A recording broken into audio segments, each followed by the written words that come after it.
Howdy, howdy, welcome in. Much love, Trav here. Really close to that 30k. Really close. You can see the Social Blade count on the bottom of the screen. We will be doing a Q&A stream for 30k, so get your questions ready for that stream.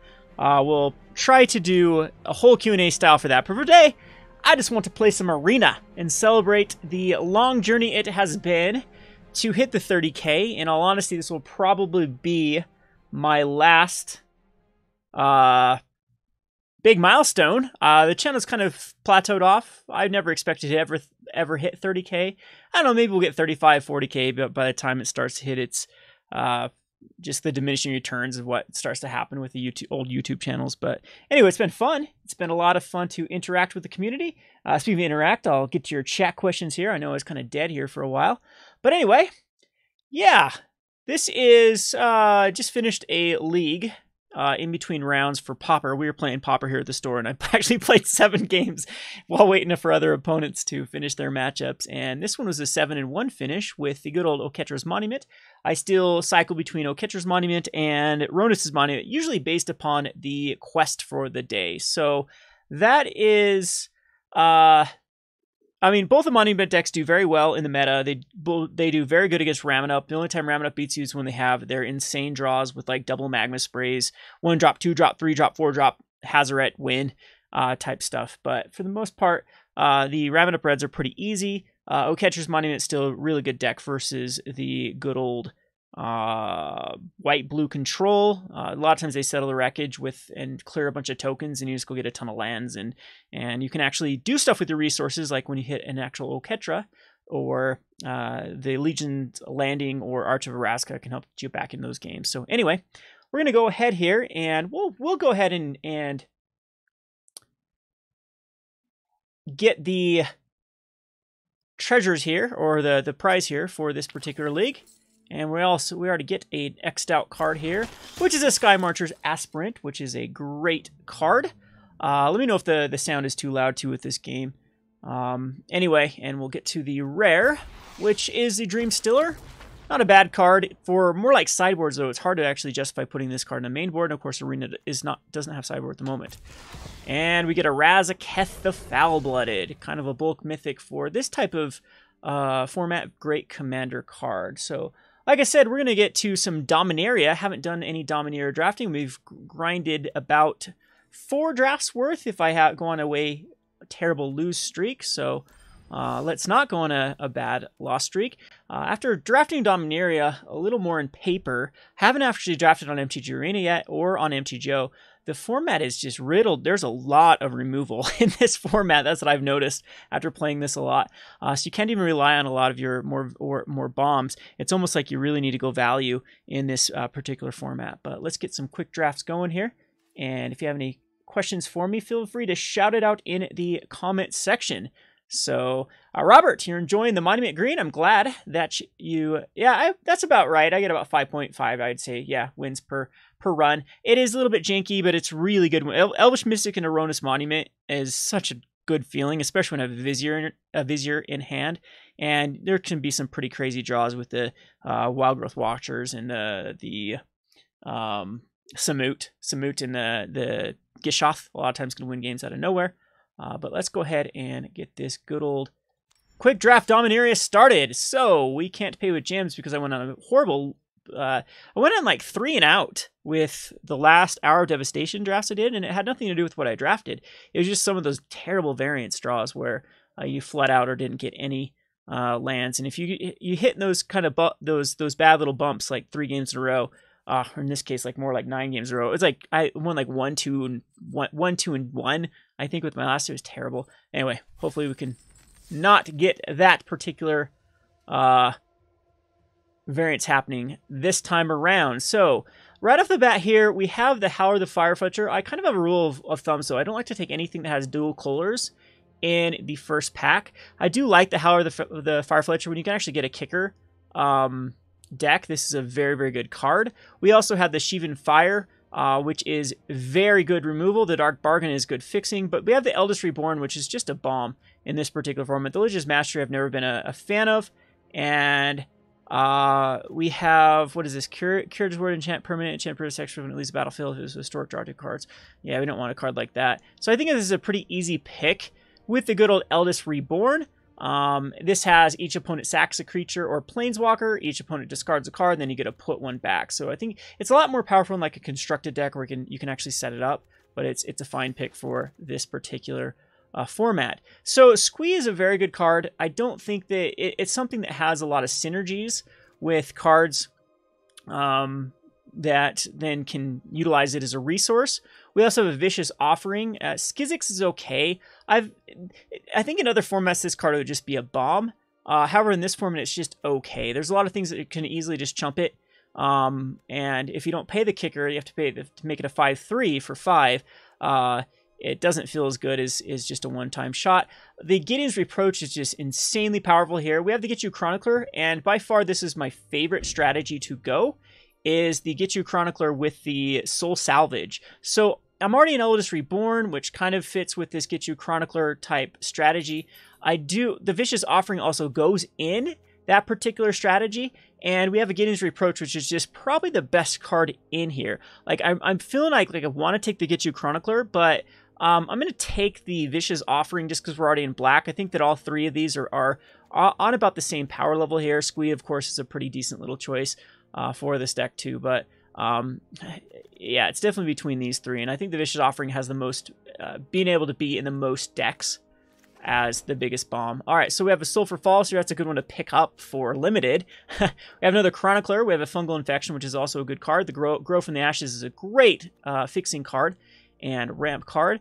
And the Cavalry can actually be a pretty decent card in this type of format because, like I said, it ends up being a lot of one-for-one removal. And I think I'm going to take the Chronicler over the Fungal Infection. It's a really good card, but I really, really, really like going into the Chronicler.deck. It's my favorite strategy to go into, and it's good by itself. So we already have Vicious Offering that works with it. All right, so Rat Colony, we don't want to go on that. We have a second Gideon's Reproach.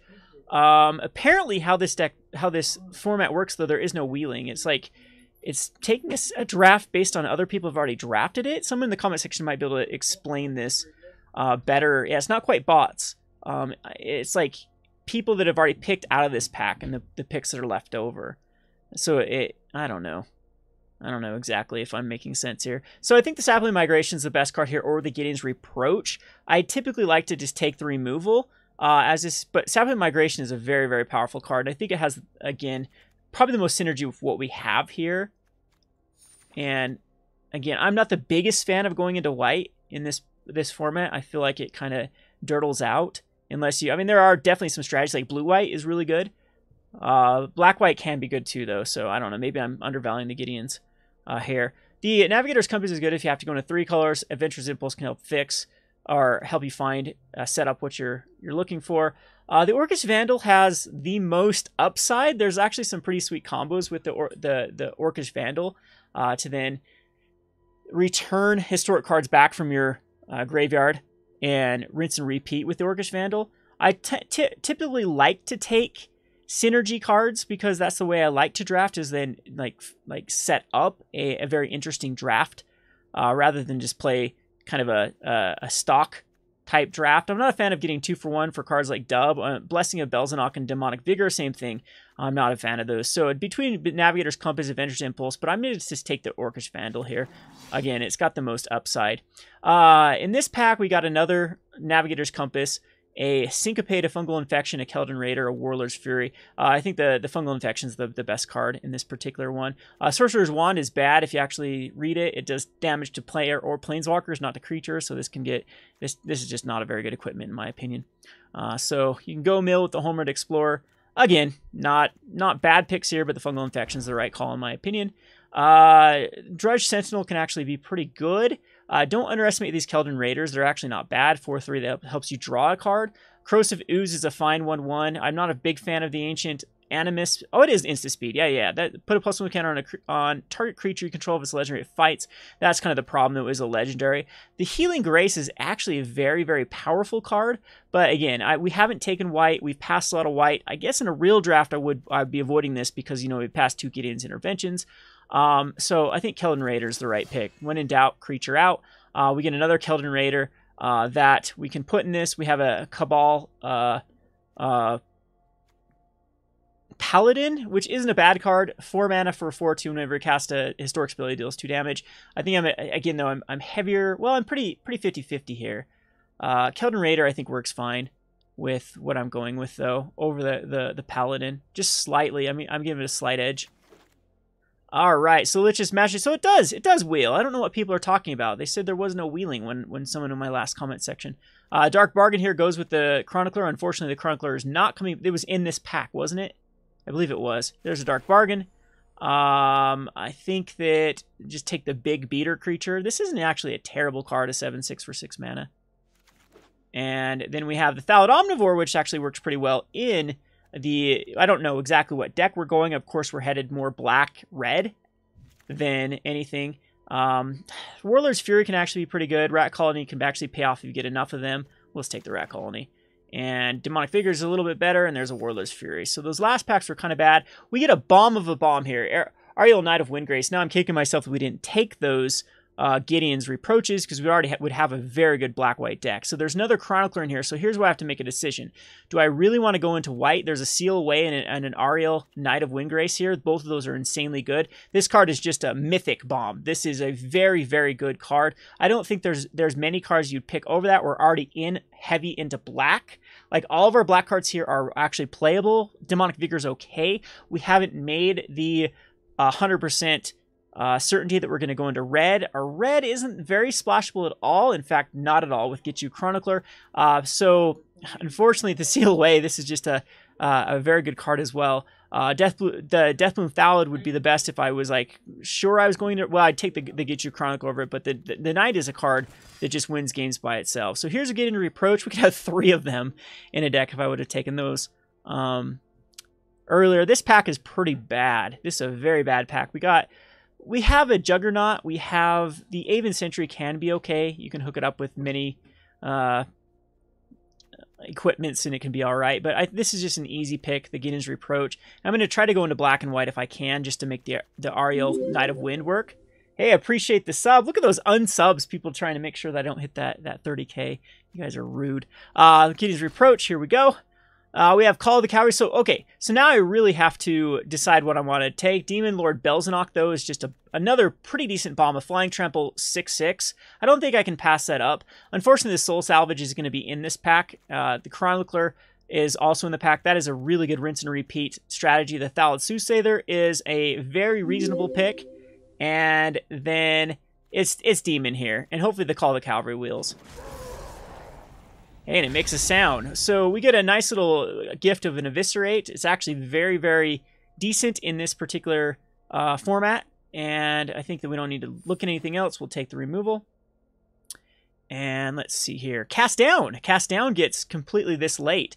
Destroy Target Legendary Creature is still going to be relevant. The vast majority of cards you're going to kill is going to be the non-legendary. I think it does get the nod over another Eviscerate, even though Eviscerate can take care of everything, every bomb. Cast Down is definitely the better card. All right, so another Fire Fletcher. We have another... Oh, this is just the Warlord. Demonic Vigor. We could... These Demonic Vigors are okay, especially if next pack we get the guy that for every enchantment enchanted to it, it spits out a creature. That could make us splash the red. I highly doubt we're going to be trying to go too much... Well, our second color isn't, and the Knight of Windgrace could actually be splashed. No problem. The Memorial of War is pretty bad. Demonic Vigor, Precognition Field. I think I just might take the rare just because I don't see myself playing any of these cards. And this is a card that I do want to brew around. Don't want to spend a rare on it for what that's worth.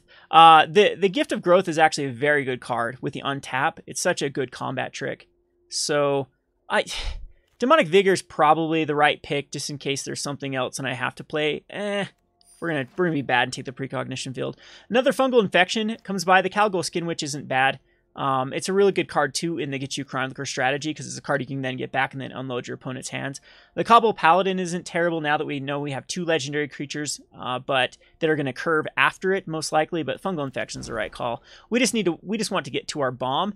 And there's the Champion Flame. That's the card I was talking about with the Demonic. That's one of the red ones. Or, no, that's not the one that spits it out. But that's a pretty good one with all the Ars and equipments attached to it. But I'm going to take the Soul Salvage and hope that we can get like another Chronicler. Maybe we can go still in the red and just splash the white, subtly splash it. So Soul Salvage and Deathbloom Thallid is the pick here. You can, if you're low on creatures, the Pardic Wanderer is not a bad card. But the Deathbloom Thallid is a really, really solid card. Fire Elemental's fine if we just need to fill up with creatures. Demonic Vigor, though, yeah, probably better. And there's another Soul Salvage, so we have 2 Soul Salvage. I might actually start prioritizing the Get You Chroniclers. We'll take another Vandal, or just a 2/2's fine. And our Skeleton's fine, and the Memorial of War. Alright, we get another Lich's Mastery first pick, a Serra Angel, which could go into it, but I think the Icy Manipulator is the right call here. We're already on a pretty heavy control list that we need to kind of go to the late game. So the Icy Manipulator it can go in any deck quite easily. There's not a lot of cards you take over the Icy Manipulator. Nice to have you here, Lightwear. I'm going to try to get to the chat. Casey keeps telling me you're fatal, keeps telling me I need to check the chat more. So howdy chat, everyone. We'll get to your questions later before I'm out of a draft. I don't want to get too... Serra Angel's a very good pick here, actually, but I don't know. I think the Ice Manipulator is a solid pick here. Tashar is still the right pick, I would say, unless there's just... The Fire Intervention's fine if we're going to say, hey, we're going to really go into... but I want to justify the black... Or the white, and Tashar is... Wait, Tashar. This is Tashar. Wrong one. Whenever cast a historic spell, return target creature card with converted mana cost 3 or less from your graveyard to the battlefield. Do we have a lot of stuff that actually synergizes with Tashar at the moment? And no, so far we don't. We do have the Thallids, though. So the Deathbloom. Yeah, I think that's the pick. The Fire Intervention, if I was going to go into red... I'm not sure how far... We're not really far into red or white. Still up in the air. So I'm going to take the Tashar and call it good. So Chainer's Torment's actually not a bad card. 2 damage to each opponent you gain, 2 life, 2 damage to each opponent, and then you create a big Nightmare token. It can get bounced, and it does damage to you. But it's pretty decent. The Overseer can just win games by itself if your opponent is playing cards that... We might just need a Bear or a Blessed Light. I'm going to take the last removal spell over the Chainer's Torment, and now I feel really comfortable with removal. We have another Soul Salvage, but here's another Blessed Light in the mix. We are very creature light, but I don't know if that really matters too much. I think that we'll just take the Blessed Light. And another Thallid. Oh, that's a Thallid Omnivore. When in doubt, take the removal, in my opinion here. Oh, we could take a Call to Cavalry, but the Vicious Offering. We're really playing the controller out now, though, if we go Vicious Offering. Dark Bargain can help get us where we need to be. Again, though, we're so low on... And I already got 1 Dark Bargain. I don't know if I need another. Yeah, it's just better than nothing in this deck. Another Dark Bargain. People don't like the Dark Bargains, huh? The Pegasus Courser's okay. I mean, Dark Bargain is the best card here. I don't know if the deck wants more than... I'm just going to take the 3/1. I mean, I guess we could, if we really do need to dig. I don't know. Probably pretty bad. Board the Weatherlight can help us find... we have a historic card with Tashar. We have a historic card with our other things. It just seems better than the rest of the cards. The Fire Intervention, though, if we do need to splash the red. Lich's Mastery came back. Not a fan of it. It's just too hard to make it worthwhile, but it's better than the rest of the stuff in this. We might be a little bit creature light, so I'm glad that we had this card coming back. The Evangel. And I'm going to take the other Evangel as well. And those were both really good late picks. It doesn't matter what we take here. Yeah. So again, not a terrible. Let's just get rid of the stuff that we're not using. All of the green. I'm not sure that we want to go into the...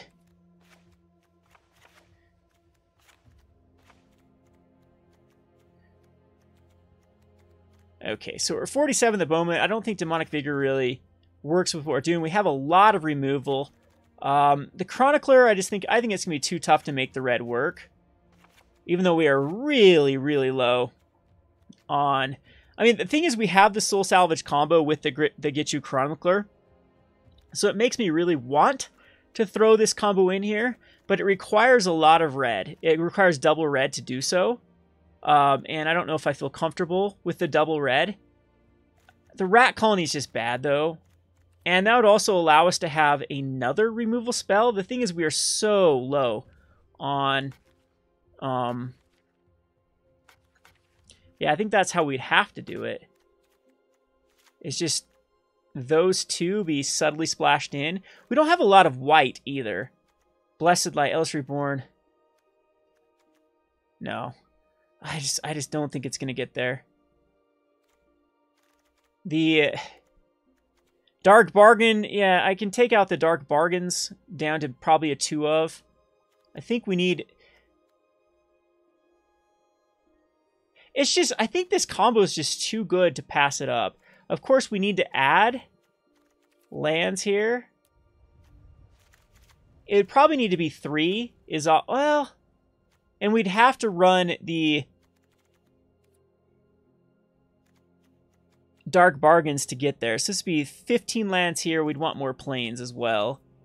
Probably want 17 lands in this deck. So we'd have to cut 4 cards. I don't know if I can cut a card like a Drudge Sentinel. It is just weaker, in my opinion, than the Cobble Evangels. We'd have 3 of them, so it does help us get to where we need to be with those type of drops. And if we just dropped out the Fire Intervention and the Get You Chronicler, I think we're back to where we want to be.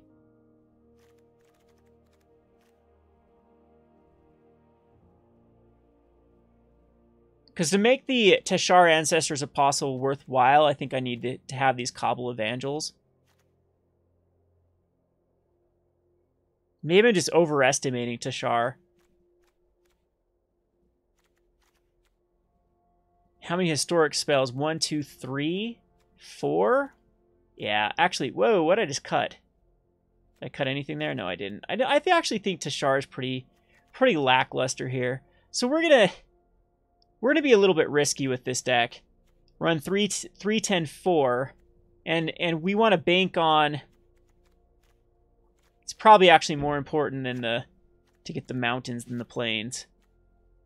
We really want to bank on doing the rinse and repeat with the Get You Chronicler.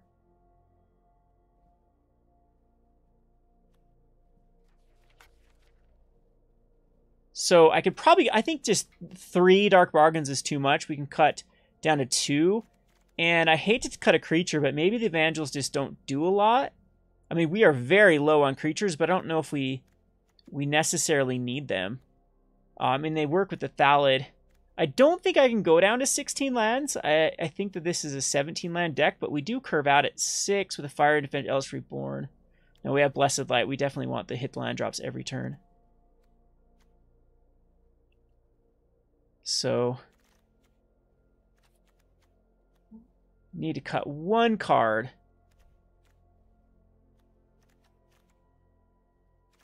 Well, let's cut a Cobble Evangel. See how well this does. Not the best deck. This ended up being kind of all over the place. We do have some... I mean, we have removal galore. The Thallid Omnivore... Maybe the Thallid Omnivore actually is weak. I mean, it does have some synergy with the rinse and repeating stuff. And I just think that at this point, a 2/2 bear is better than a 3/3 that has to... No, because sometimes you want to be able to sacrifice the Chronicler. We do need the sack outlet. We do have the Vicious Offerings. All right. Well, we're going to try to win with our extremely low creature count deck. And see if we can do it.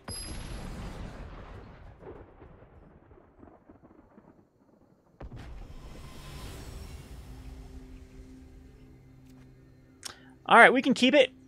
Got a Dark Bargain. Got double removal, or triple removal.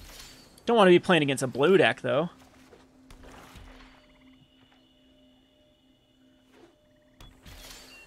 And we found the white. Let me know if the music is too loud. I'm going to ditch it down a little bit here with the arena sound effects. Skittering Surveyor. That resolves. That'd be nice to see some of those. And it is a forest. Okay, another Dark Bargain. So we are going to go ahead and throw out the Deathbloom Thallid. And then...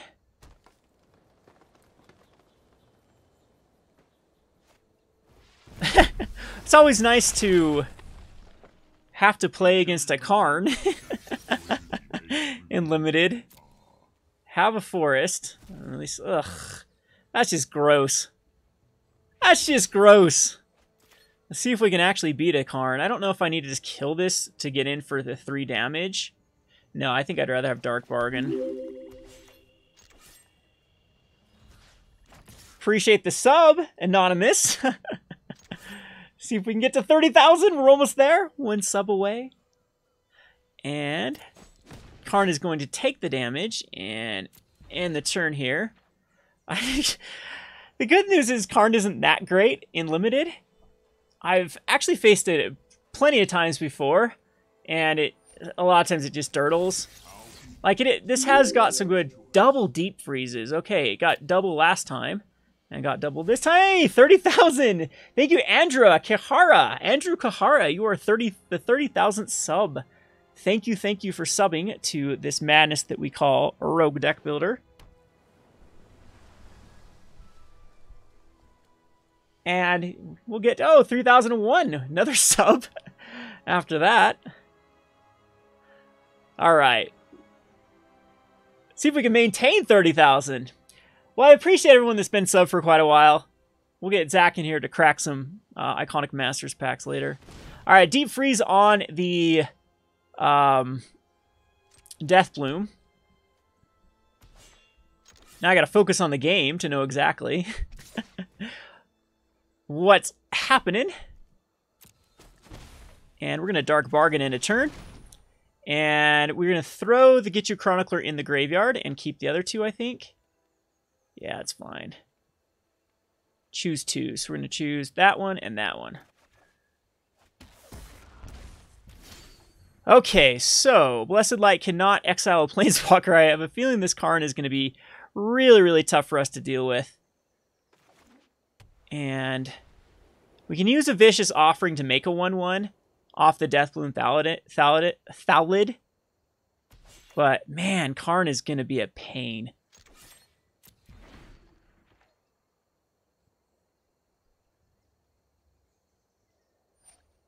We have Karn revealing to try to draw cards again. Gets an island. Not very good cards to pick. We got silver counters on 2 lands. But my opponent is hitting land drops and progressing their board state. I think we do another Dark Bargain at the end of turn. Good news is we do have some bombs that can compete with the Karn. And we do have a lot of rinse and repeat.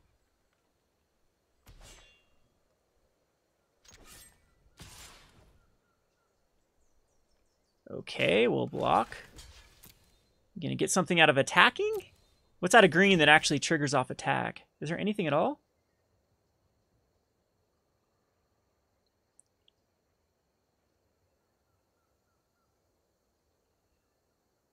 Maybe?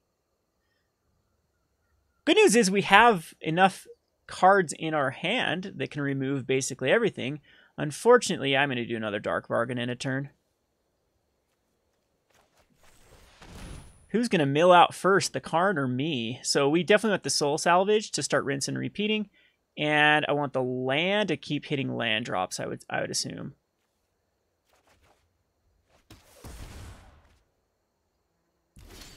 Okay, so we found the last planes in our deck.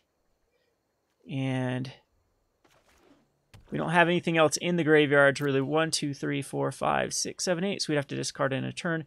Like go Vicious Offering on the Skittering seems so bad. I think we'll just ditch a planes. Or a swamp at this point.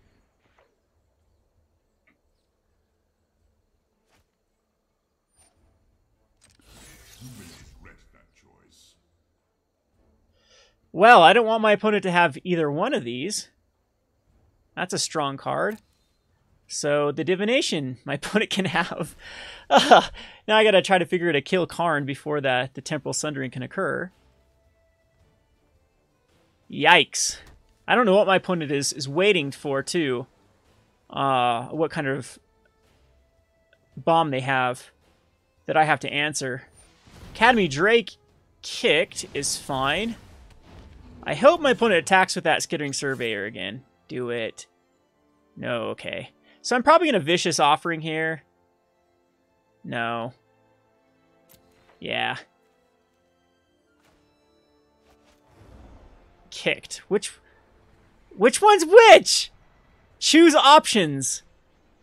What the hell? Okay, this one says kicker. All right, so we have to look at it there. So kicker. Hey, we get a... What? I don't get a... I don't get a Phthalid. Well, that's lovely. I'm glad that... Oh, because it lost its ability. Never mind. Okay, so it did. It lost its ability for that. So we'll drop into their planes. We'll soul salvage here. Get these two back. We can actually play this one. Whoops, didn't leave a mana open. Got to get rid of this auto tap. So the kicker one has some shine and particles. That's good to know.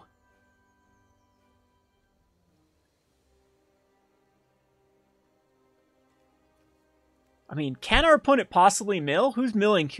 Yeah, our opponent definitely is milling before we do. Need to find that double mountains for the Get You Chronicler to start hitting. I mean, this game does want to go late with this particular deck. So for those of you who have not tried this combo, definitely in one of your drafts, try it. The Soul Salvage and Get You Chronicler. It is, I've won many a drafts with this combo. And then you can pick up a lot of cards like the Vicious Offering that do, and a Dark Bargaining, and there's also a Tutor that work very well with the card. Booze, we should be drinking some Captain Morgan here. I'll break out the Captain Morgan. My opponent can have another land. At this point, I don't know why my opponent's not just using Karn to grab Karn's Temporal Sundering.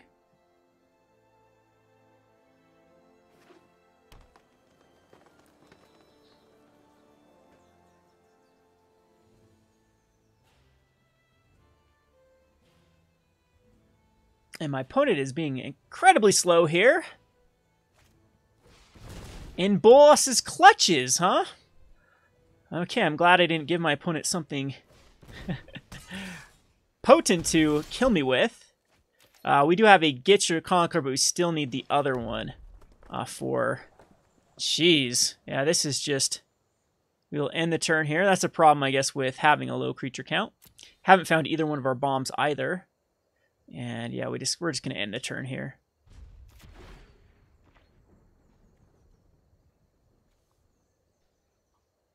Because I think my opponent should just be grabbing back this turn, grabbing back the Karn's Temporal Sundering. Get a Karn and a Karn Temporal Sundering in the draft. That's some flavor win. You like our opponent's deck, huh? That's the... Thanks, Arya. Thanks for the support. My opponent hasn't been able to do anything with the bazillion cards. There's only 14 left. My opponent almost has as much cards in their hand in their exile as they still do in their graveyard. So it's yeah. All right. Yeah, I know. I don't know why I don't get a Karn. I'm actually quite peeved too. See, why is my opponent still doing this though? So you can have a Hinterland Harbor. I mean, I do not get the plays. You should be using the Karn either for a constructs each turn to try to overwhelm. What are they still digging for?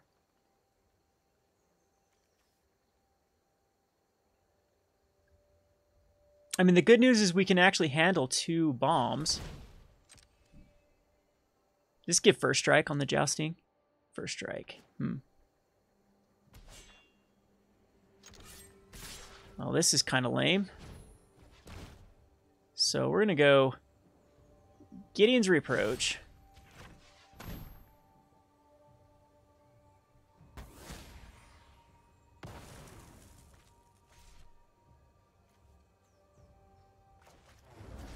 And we're going to fungally infect the Deathbloom Thallid and block it.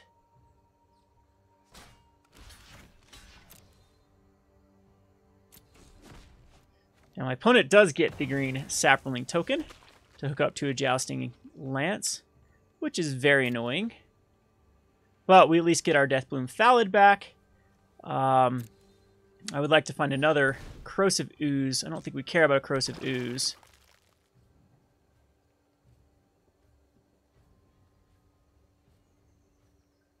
And maybe my opponent can play it just a tad bit quicker. Jousting Lance on the Corrosive Ooze, sure. Oh yeah, I'm gonna exile it. Well, we find another swamp. I think I can soul salvage just to... I mean, this feels like a very bad play just to get a Deathbloom Thallid. But once we get our last land, we're okay with the Get Your Crown Lord getting back the soul salvage and then having the rinse and repeat. However, we're getting kind of low on cards too. Haven't found... I guess we don't really have any bombs. We have the 2 bombs in our deck. But I don't know, maybe Tashar does want to go back in this deck, because now I'm thinking about it, we do have a few... Not really. Yeah, we have the Soul Salvage with the Legendary we can get back. It just doesn't seem good.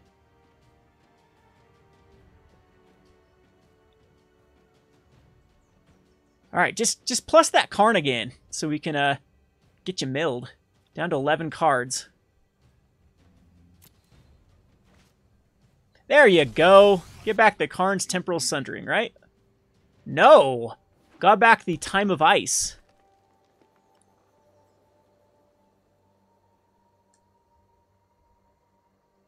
My opponent has 8, 9, 10 lands. Time of Ice. Taps down my Deathbloom Thallid, which allows the Jousting Lance to be equipped to the Thallid. And then my opponent wants to cast that Divination, right? Help me mill. Go ahead, cast that Divination. Fungal Plots. Fungal Plots doesn't really do anything with my opponent's graveyard, so this is actually a pretty good... oh man, I can get rid of Karn here if I go... Blessed Light. And do I have enough? I don't have enough for it. I mean, that feels so bad to Blessed Light rather than... But I want that Karn. I guess I can Blessed Light on my opponent's turn. Okay. Get rid of the Saproling.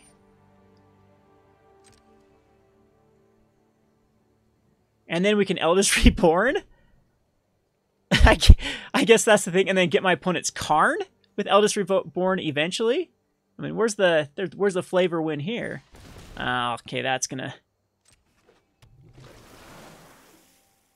I don't know if I kind of actually like that. Because now my opponent's down to 9 cards. But I mean, I could just lose with just a few attacks. Gonna get the Sundering. Okay. And then cast the Temporal Sundering. So in all honesty, I think I exile the token here. I mean, that's such a feel bad move, but that's 6 damage I'll prevent. And then have a target that's actually decent to get back rather than Academy Drake. Yep, so yep, we saw that one coming. Yep, that's fine.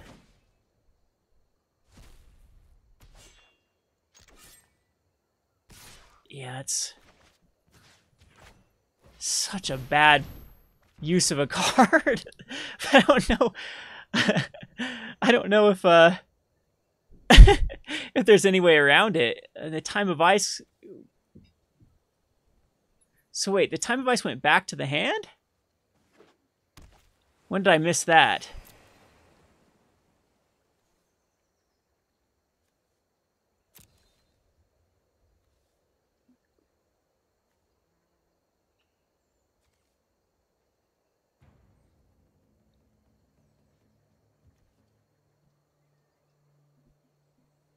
Yeah, he bounced with Temporal Sundering. You're correct. That's what the... Don't you love not having a chat log to realize? I mean, I guess I saw it on my screen, but... Icy Manipulator, very annoying card to deal with, for sure. Just cast that Divination. Come on, that Divination. The Jousting Lance. My opponent, I believe, should sacrifice their Karn here, but I don't know if my opponent's capable of that play. There could also be a counterspell in my opponent's hand. I mean, the name of the game here was Karn just gave so much of an advantage, and it took us forever to find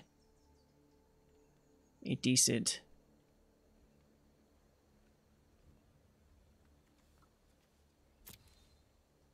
Usually when it's control versus control, the control with the heavier axis, that have hexproof, that's going to be difficult now to deal with, though. Not much to scry. 4, 5, so 10, 11, 12. Actually, my opponent does have quite a few... 12, 13. No, my opponent only has maybe 3 to 4 lands. Well, half their deck is still lands unless it's in the hand. Which is... creating a 3-2. Eviscerate. That would have been nice. Now that we have...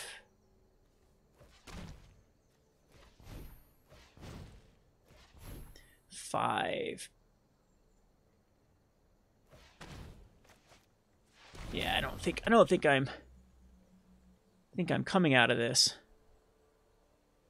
Starting off with the loss.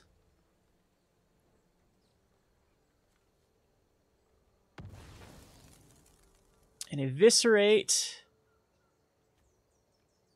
on the Cloud Reader. The thing is, the Ice Manipulator is going to tap down 6 cards. Time of Ice can do so as well.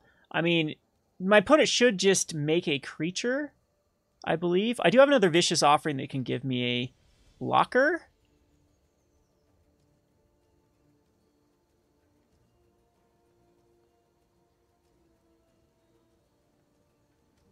Because I actually think the play is just throw out the Time of Ice.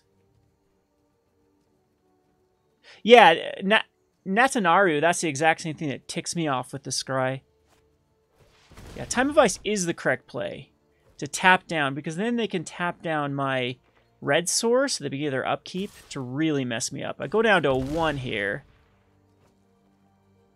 And so I need to draw something like a Vicious Offering.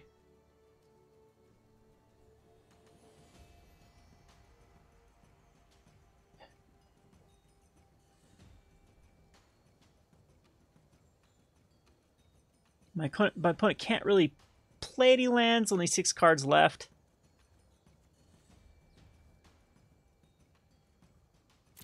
The play here is just to make a construct.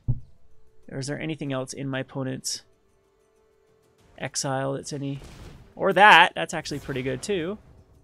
And make one. Now I really don't think I'm coming out of this, so... And did not hit a Vicious Offering. That is game. All right, we'll go on to the next one.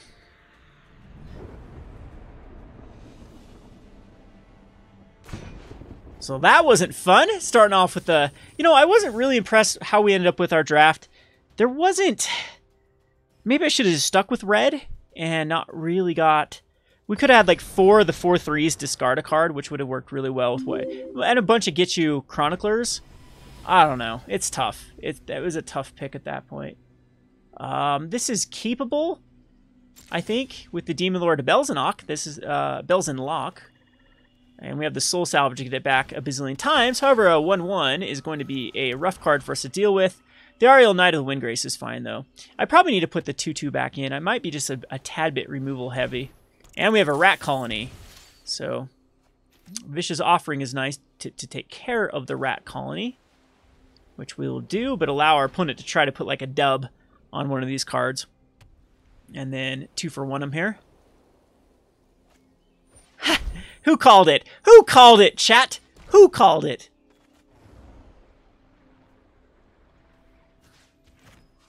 That's right. I called it.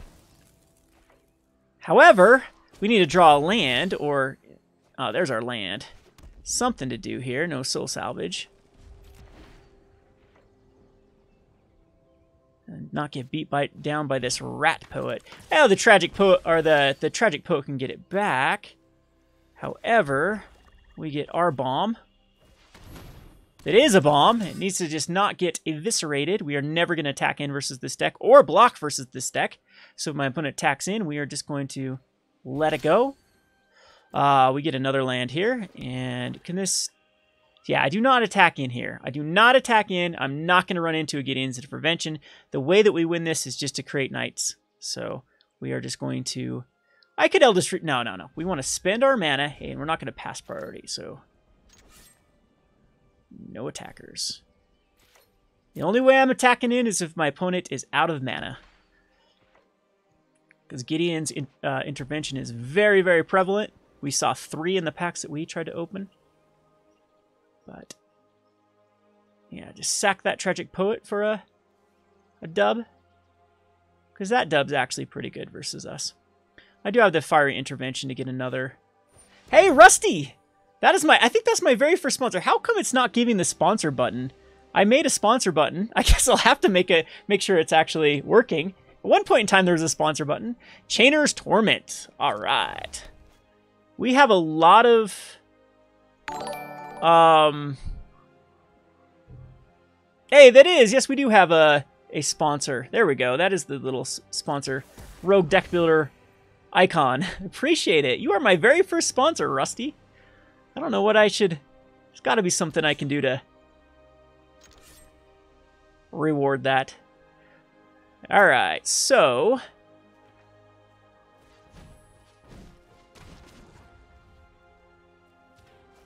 Let's create a 2/2. And we got the Chronicler going for us. So I kind of want to Eldest Reborn here to get this... No. Now we can attack in with both.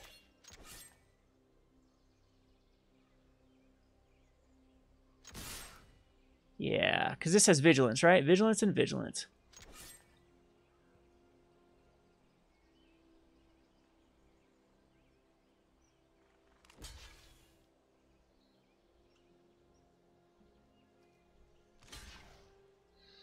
Okay, that's actually very, very relevant of how... Yeah, I don't care. I don't think we care about... It'll die and die. Saving this? Do we care about saving this by tap X on taps to destroy X target creature's power extra? To tap 2 of them? To keep it alive? Yeah, I don't see us... Nah, it's fine.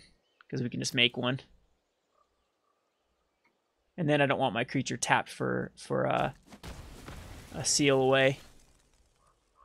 Okay. Yeah, I don't think there's anything we need to do here. Just end the turn. I take another 2 damage from the Chainer's Torment. My opponent is going to hate when I make my opponent sacrifice.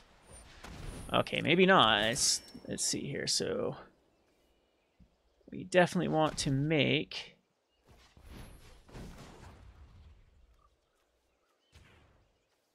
a 2/2.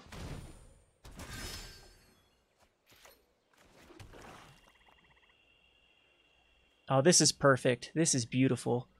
Because then we can Eldest Reborn if my opponent's out of... Because this becomes, what, an XX? Loses half the life. So I can actually attack in with both again. Right? Tap X, untap Knights, destroy target creature with power X. So here we go. So attack in. 2 attackers. Ooh, I might have to... Healing Grace could be a problem. No, Healing Grace won't be a problem.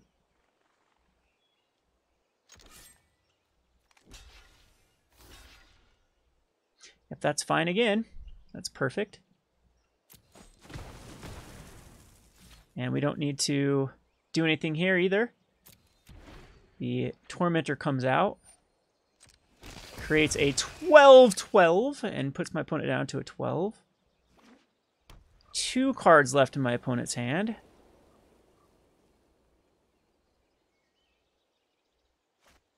That is the card that I wanted to avoid. Another Call of the Cavalry. But we at least have chump blockers. A Gideon's Reproach. Eldest Reborn doesn't do a lot here. I think I just pass again. This is just a 2/2. Is there any sort of fling type effect in the game we have to worry about?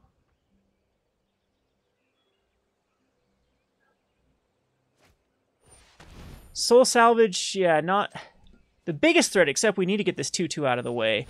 And there's Tragic Poet to get back a dub.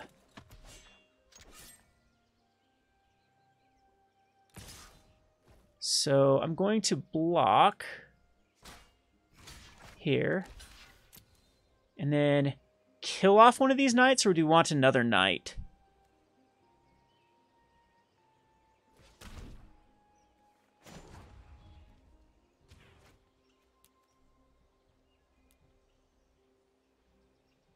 Why can't I pay 2? Tap X, untap knights. Isn't this a knight?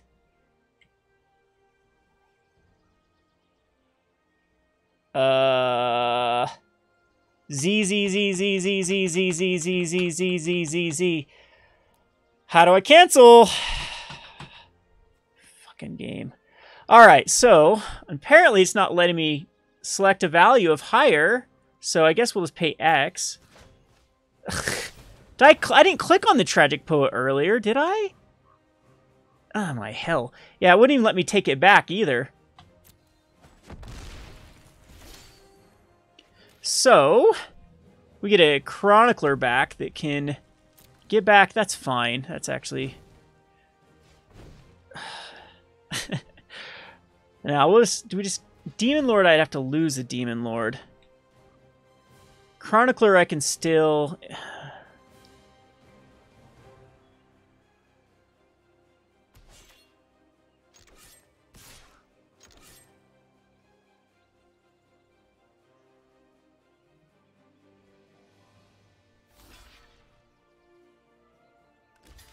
Beautiful. This is exactly what I need my opponent to do here. Oh, you do have to tap her. There we go. That's my problem. You are right, chat. The Z, it wouldn't let me undo the damn thing, though, is what's pissing me off with the Z. All right, so we go like this. And that kills that one. That kills that one. And get wrecked, scrub. Eldest Reborn kills the... Yeah, the Vest is very annoying, but we do have ways to get that back. Our opponent has to discard a card, which is going to be probably the Stronghold Confessor. Thanks, Zero Consequences. I appreciate it. Hey, look at that. We're going to win the game. So our deck's pretty good. When we get... our bomb. We are so bomb dependent, though. Oh, I should have actually... Probably should have updated my deck there. I think I need another 2/2 just to get us there. I might even just play 41 cards and just play the other... Like, 17 lands a bit rough for... we want 17. I don't know. Maybe I'm over-justifying things here. Okay, we can keep this. It's got the Demon, which is one of our bombs.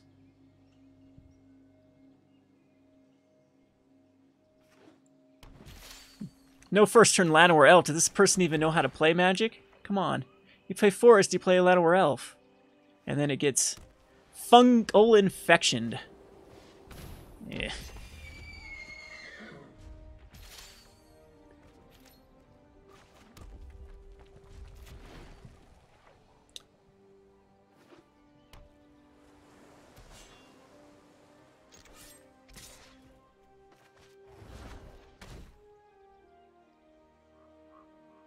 What you got? You got a gift? I hope you run it right here so I can keep my Saproling. Alright. Gift would be annoying. Chad, you troll. You troll, Chad. Thanks for the resubscribe, Chad. I appreciate it. All right, so there was a Arbor armament in here. That's a bit annoying. We'll put out the Cabal Evangel. And we are a few turns away from the Demon Lord, but my opponent didn't get to progress what they're doing. No blockers here. We'll go down to a 17. And have you noticed, though, like I'm going to go back to... Well, it's just bronze... The rank wipe, like, redoes it every time you do, like, a different draft. Yeah, that's a new draft, because I got all the way up to, like, silver 2 after the other drafts. What's funny with is if you are rank 1 gold and you keep winning, you go back to rank 4 gold. That's always fun.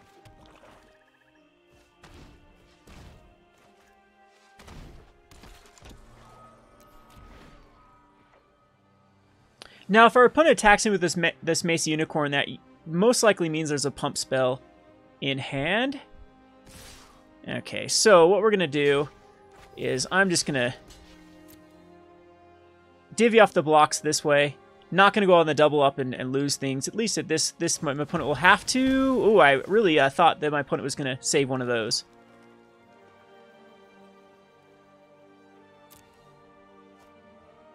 Call the Cavalry. Alright, so... in the turn here, might be a little bit too far behind for this deck. I will definitely block one of these. Go down to a 9, but we do have Demon Lord coming out to play next turn. Unless it gets countered. But man, I'd love to play a 3-color deck and... Nope, Llanowar Envoy, okay. Cast Down's a great card later on. Here comes the Demon. Rawr. And we get a Soul Salvage. Which is okay. Hopefully it doesn't get Blessed Light and we die for Exactos. Hey, look at that. I called that one too. Womp, womp, womp. So, I don't know, maybe the double up on the Mace Unicorn was the right play. Just felt like there had to been a pump spell there. Jeez. Definitely not going good. Found the land. I don't know if I could play that any differently. Okay, we'll keep this hand again.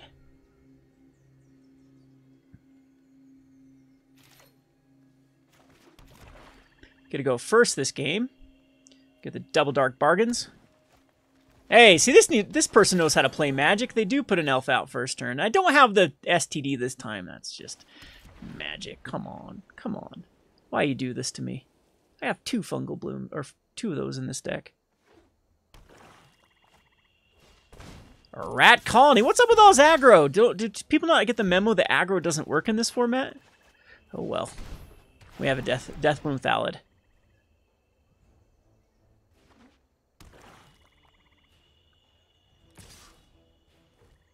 Want to make a trade? We'll make a trade. I don't want to be taking damage.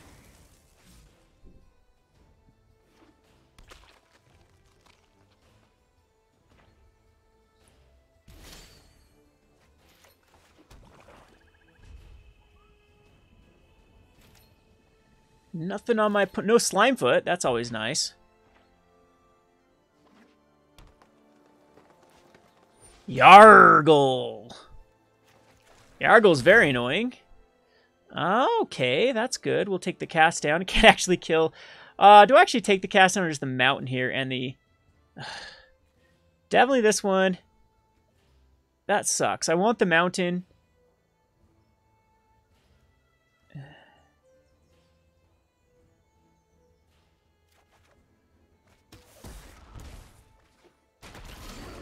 But, hey, there we go. I think we do eviscerate this. No, I can put the knight out this turn, block, and then eviscerate and have. Nah, we just eviscerate right now.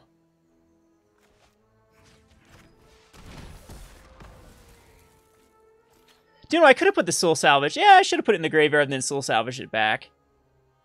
That'd have been the better play.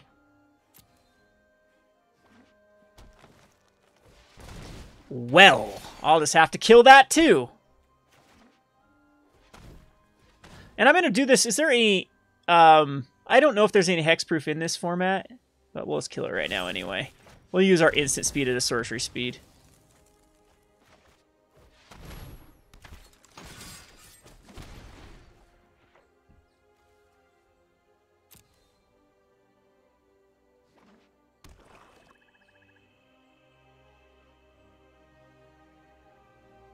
Yeah, I've actually come across in Paper Magic the rats. Someone had the rats and the ninja. It allows them to be unblockable. That was annoying. A Stronghold Confessor. I don't care about that card. Better find an answer for my Ariel. Knight of Windgrace, or else we're going to be...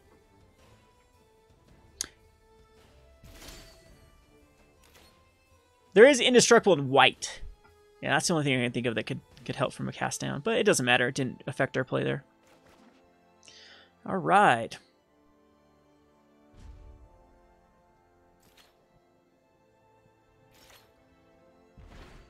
See if we can actually get 2 wins out of this Dominaria. Valid Soothsayer. That is fine. Nice little sack outlet to draw some cards.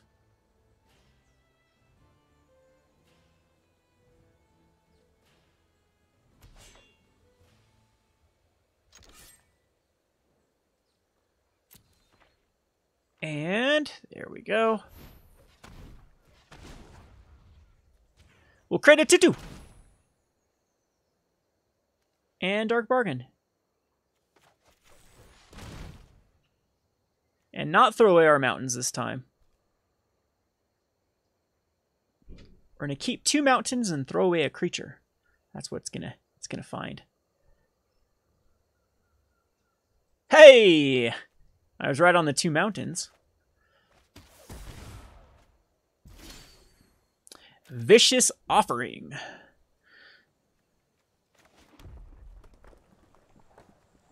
So combat, we can actually attack in with the Knight of Windgrace.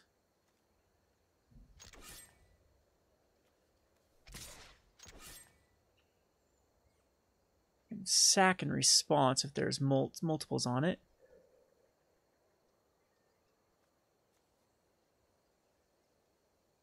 But I still get a 2-for-1 here.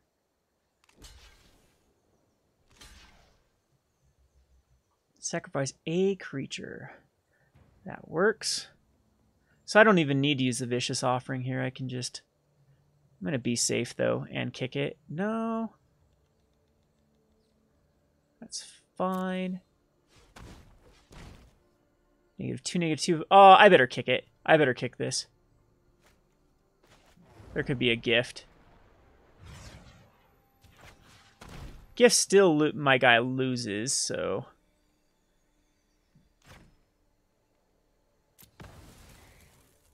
So my opponent should sacrifice it here, though.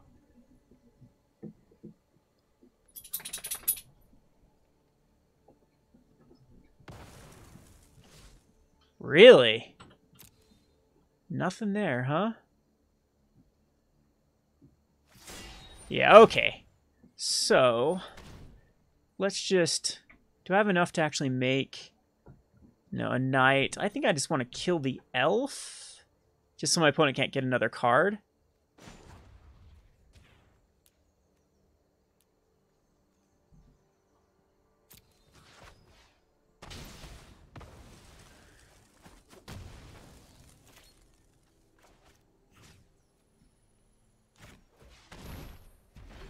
And throw it back. I think that actually works pretty good. Yeah, Tetsuko, the Unblockable Rats. That is an annoying deck. I have come across it before. Well, I wanted to keep my opponents off of being able to draw a bazillion cards, and we get Saproline Migrated. Alright, so we can go crazy here, though, with creatures of our own. Throw out the Thallid. Throw out the Evangel. Throw out the tax. And now you gotta assume my opponent's gonna start sacking away these Thallids to draw a card.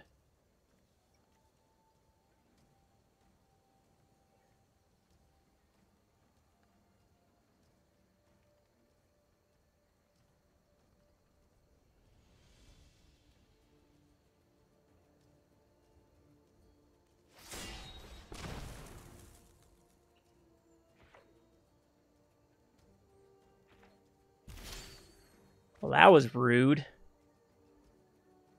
Let's see here.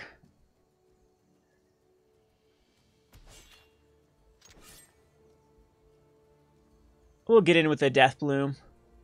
One card in hand. What does my opponent have that could pump up? Yeah, again, if my opponent kills the Ariel Knight of Windgrace again, I don't care. I'm going to attack him with everything.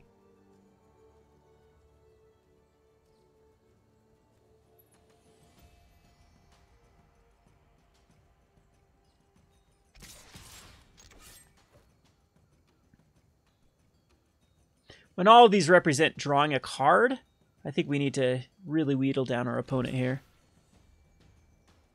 Just there. It's fine with me.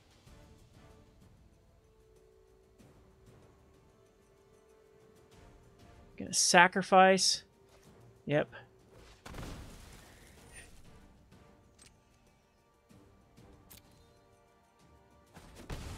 Alright, that's all I need to do right now. Yep, just pass the turn.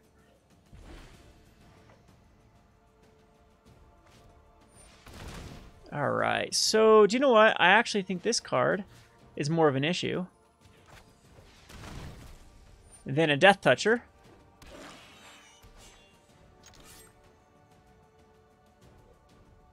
Because that was worth three draws and 3 blocks, whereas now we can just start. I don't have a knight. This isn't a knight, right? Cleric. Nope, okay. Get another plains. I don't think we have anything that... What's in our graveyard? Nothing.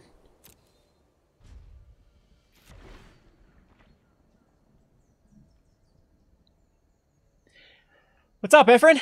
You missed the 30,000. We're at 30,004 with Chad unsubbing and resubbing all the time. 3 cards left in my opponent's hand. We have knights galore we can make. Yeah, I don't care about this. We will block as such. And lose these 2. Create a sapperling of our own. And then...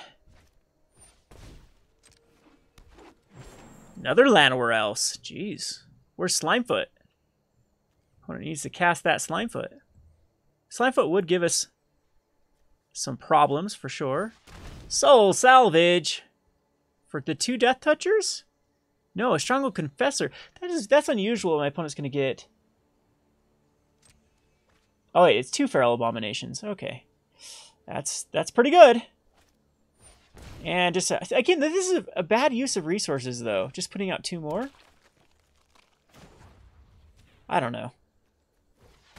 Maybe I'm a bad use of resources. Vicious Offering will be a good way to kill one of those. I don't know if I want to use the Soul Salvage.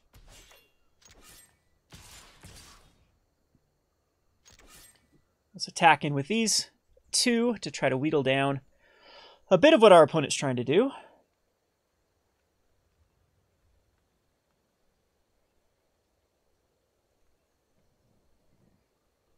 Well, thanks, Efren. Thanks for the compliment. Sorry, I'm trying to pay attention to the game and not chat as usual.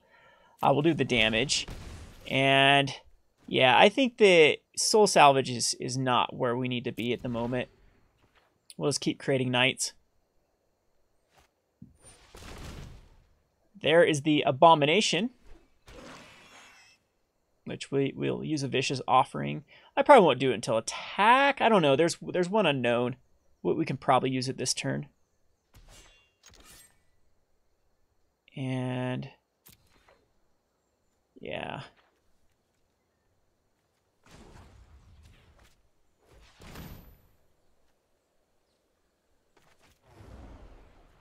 Use the shiny one.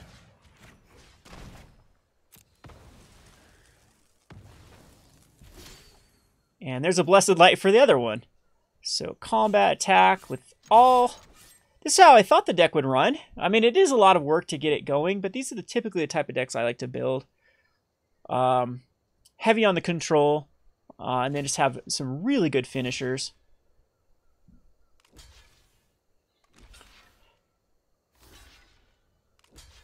That's a lot of cards.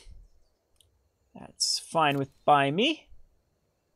Let's make a knight.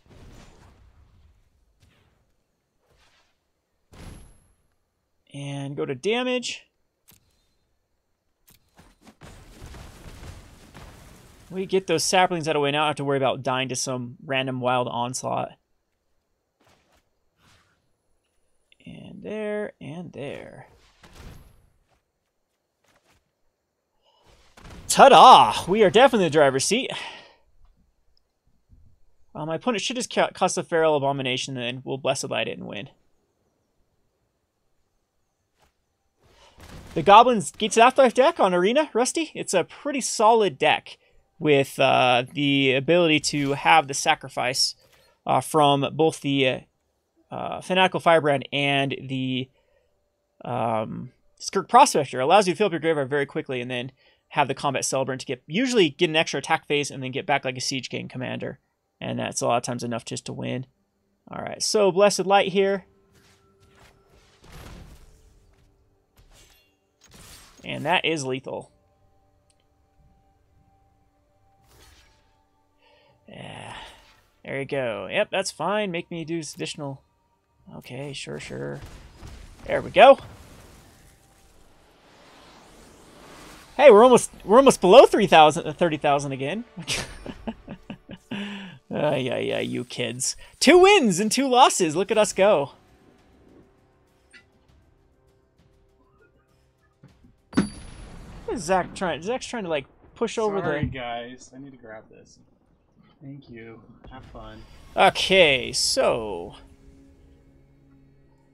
see if we can get a good start. That's not terrible. We'll go ahead and keep it. We have an early game to get us to the late game. And we have an opponent that is feeling adventurous on the impulse and finds a Halar, the Fire Fletcher. Okay, that can be a card. We have all of our colors, though. Oh, you kids. You unsubbing kids. I would have been 30,000 if it wasn't for you meddling kids. Cabal Evangel out. And here comes Halar. And I do believe I need to take care of it. Nah.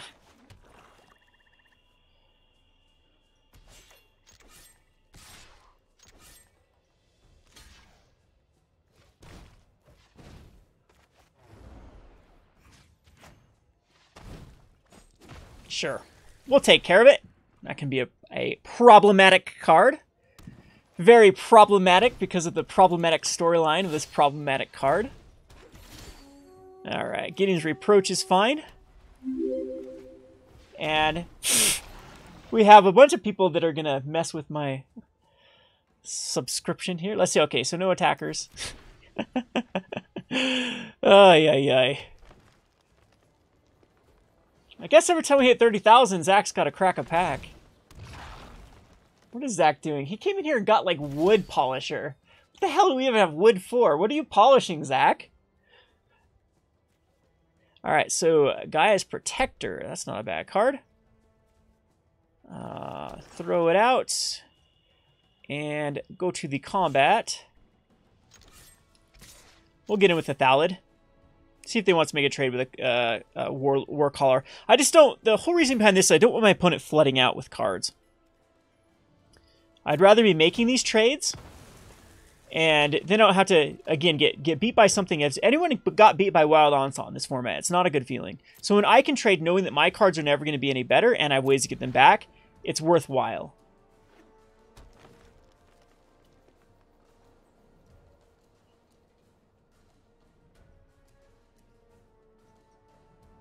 I don't know, Casey, you can call the shop and see if Zach answers and tell him to open a pack every time we hit 30,000. All we have right now is Iconic Masters. We don't have any Masters 25 in it at the moment. Alright, so don't know what this is about. Now my opponent wants to make a trade with a Evangel. I don't understand that trade. That just seems strictly worse of a trade. We have a nice little fungal infection. And we have all of the land that we need. So I think we'll just pass the turn.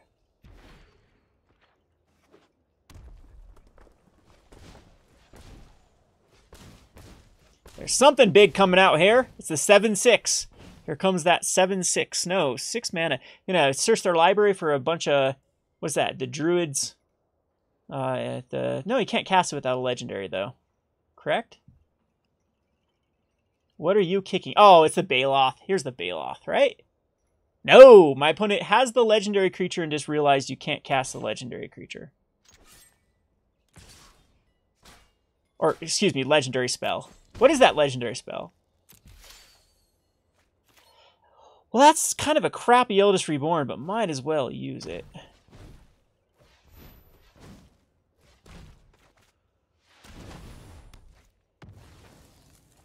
All right.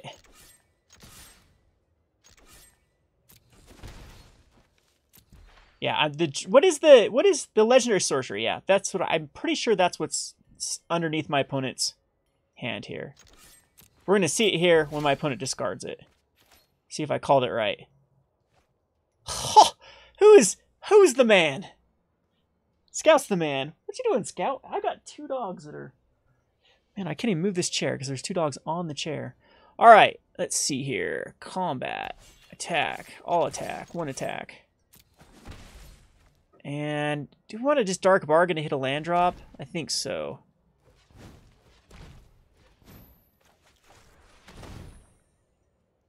Well, maybe we can't hit a land drop. We'll keep the 2 soul salvages. Whoops, that's not how you click the 2 soul salvages. And we'll end the turn. No, MTG, I would not like to use fungal infection on my sapperling.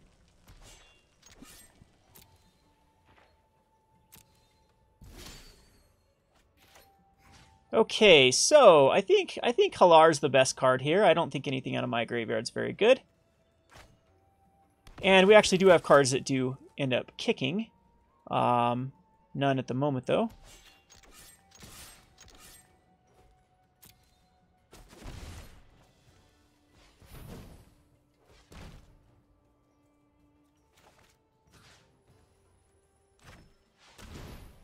And let's go with the Thallid. And this one's pretty much in the wrap. I don't know what my opponent can cast at this point.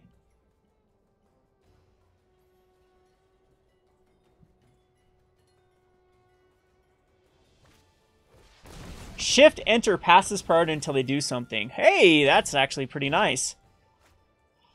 Fungal Plots. It's going to be kind of annoying of a card, but that's not too bad, or not too hard for us to beat with our 7 cards in our hand versus our opponent's 3. What does it put? A 1/1 for each exile creature card from your graveyard, and they get a 1/1, and they are going to exile a card from their graveyard.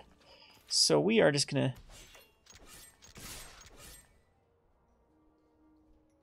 get on attacking.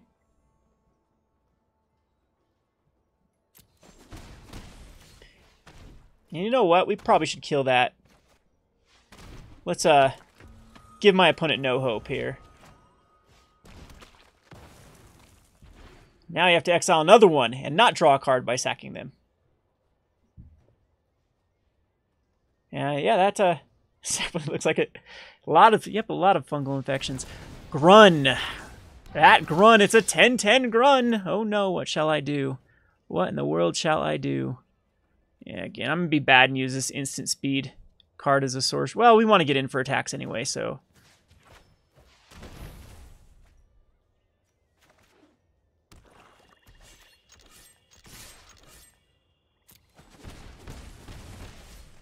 Okay.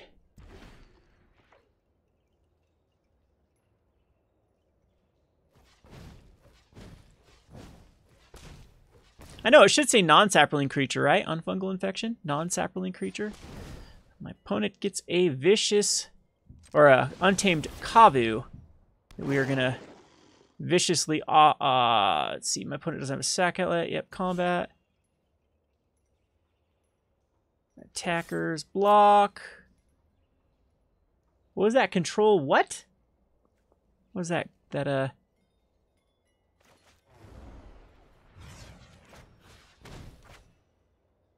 Man, these sapperlings have been offered and infected quite a bit this game.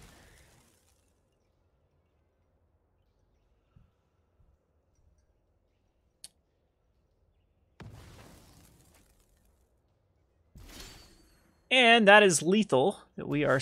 No, it's not quite lethal when my opponent's going to try to put out a blocker. I can kill one of them, actually. I don't think I care, though. But bless my opponent's heart. They're going to try to... Yeah, they're going to try to keep themselves alive here.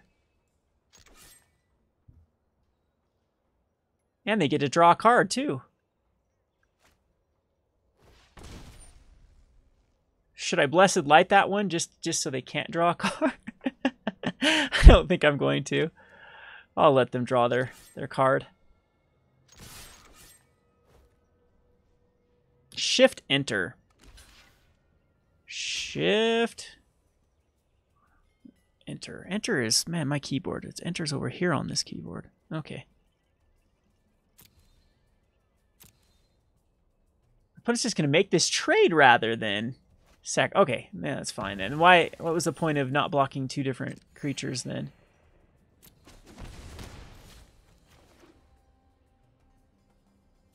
Shift Enter. Hey, that just highlighted the end turn.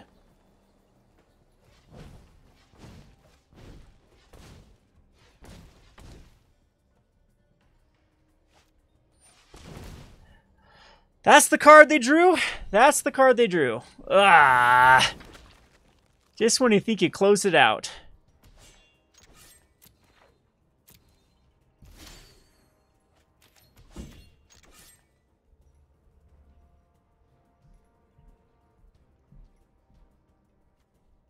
How many creatures are left? Just 2 in my opponent's graveyard?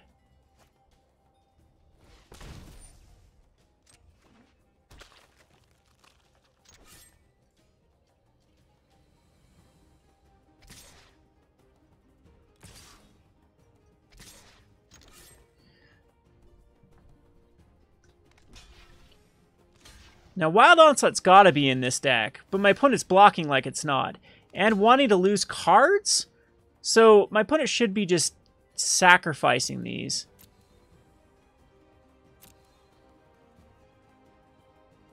End up being a longer game than I anticipated.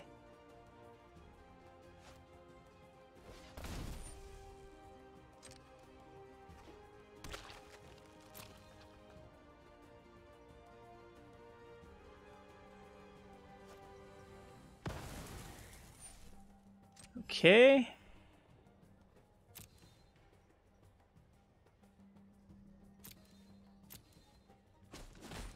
Okay, still disagree with that because I think that 4 life and 2 cards is worth more than having my creatures killed, especially when I have a soul salvage, so...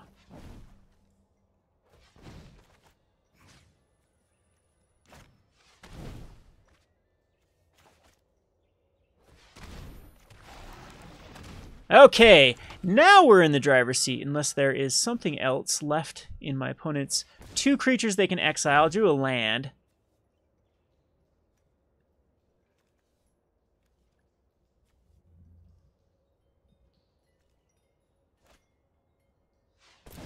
Gaia's Blessing to bring back... Oh, to shuffle in cards to draw. That's kind of weird, though, to shuffle those creatures back. There wasn't a lot of stuff left in the library. That was weird, because we have 6 creatures exiled. Goblin Barrage. To kill a Thallid. We drew an Ice Manipulator. Okay, there's a concession. Okie dokie. We are actually at 3-2. What do we have to go to break even in this garbage fire of a deck? It's 300 gems in a pack. Ugh, so to break even, we have to get all the way up to 6 wins. Oi, oi, oi. 6 wins. M. Colbert. Another very keepable hand. This is a good one. Keep forgetting to switch the deck. I think I do want to run one more creature in here. I don't even know if I care about the Fiery Intervention. That'd be the card I'd cut to put another Cabal Evangel. But this is fine. We have a Fungal Infection to kill the first turn Llanowar Elf, or the Dauntless Avenger that's coming out here, or the Skirk Prospector. That's kind of annoying to use a Fungal Infection against a Skirk Prospector.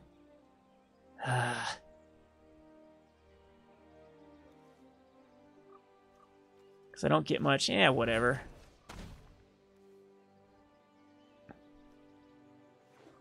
still think it's really... Thank you, opponent. Thank you, thank you. Thank you for allowing me to do that. That was so nice of you.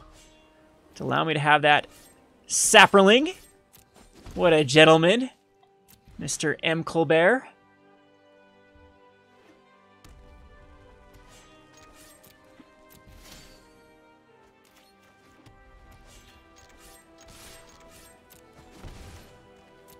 All right, the little sapperling that could.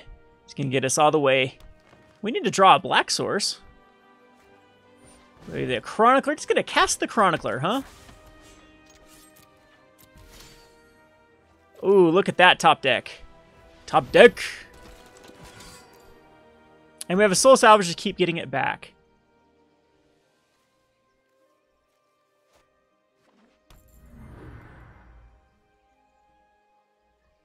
Oh, was it their main phase that I put it on? I didn't even notice I was still in their main phase. I thought I'd clicked it out to their their end phase. So goofy with these things sometimes, because usually it skips it back after. No, okay. Mox Amber, look at that. Look at that Mox Amber. Oh, boo, boo. Who plays land destruction? Which is funny. It took out my only black source, but I can still progress my board state here. Well, that was just rude. Okay, gonna let the Get You Chronicler die? Sure. I don't know if 4 damage is worth your 1/3 to allow my Sapperling to start attacking in, but that's fine. Don't you dare kill my other planes. Don't you do it. I mean, I was just spent this entire time talking about how you were a gentleman. Well, if we draw a black, we can get our Under the Sea Knight back. Because, darling, it's better. Down where it's wetter. Of course, it's a mountain. Come on.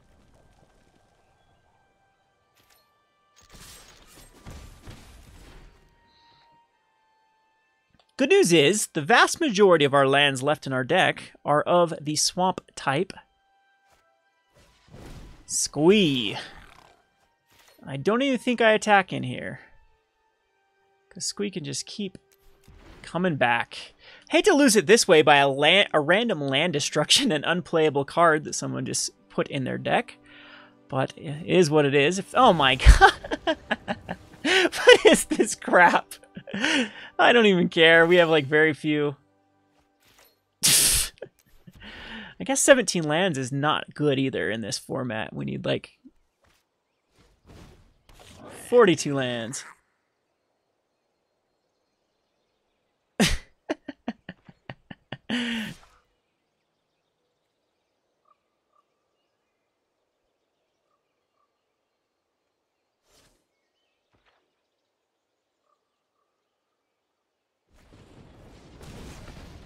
Okay, to kill a 1-of Sapperling. If I lose this match, I swear to God. Wow, how many in a row is this? So we're just going to throw away... The Evangel is the card we'd not use. Probably the Demon Lord. Oi, oi, oi. Mono Goblins, huh?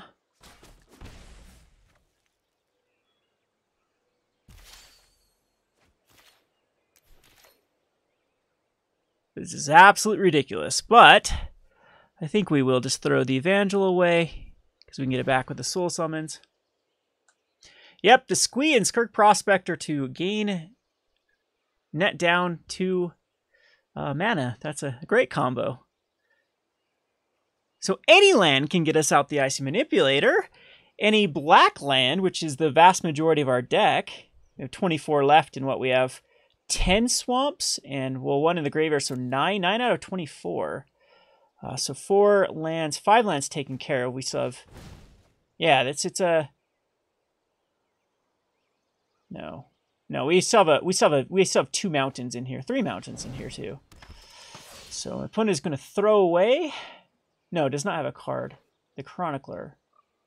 Oh yeah, I think we're going to lose this one. Feels bad. No, we are not. We are back in this. We are back in this. Who said we were going to lose this? I can cast down the Keldon Raider. The Squee is going to be very annoying to deal with, though, until I can get out something that can just block it forever. Oh, good God. Why'd I saw... Yeah, that was the other card that was left in hand to get back a land destruction card. Well, I guess you deserve the win. It allows me to maybe just get out the Icy Manipulator so I can actually do...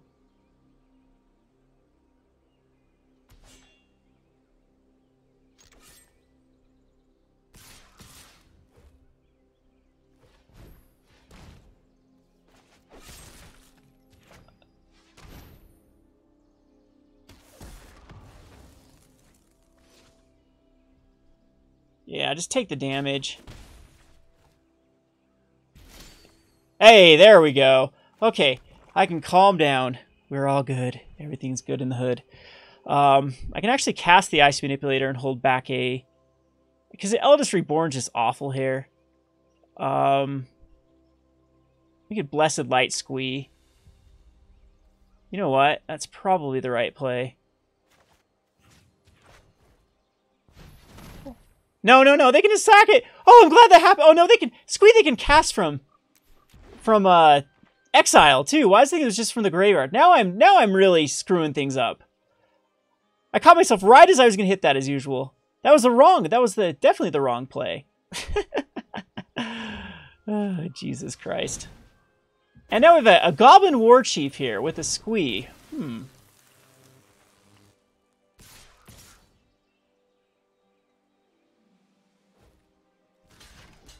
I can make this block, though. Still in good shape, though, with this the Vicious Offering and the Fungal Infection. Oh, oy vey. Blessed Light again. We're not touching that Blessed Light. I was thinking it too. My opponent could just sack it and put it in the graveyard. So why'd I do that? But then I'm like, Squee can be cast from exile. What? Does Soul Salvage back?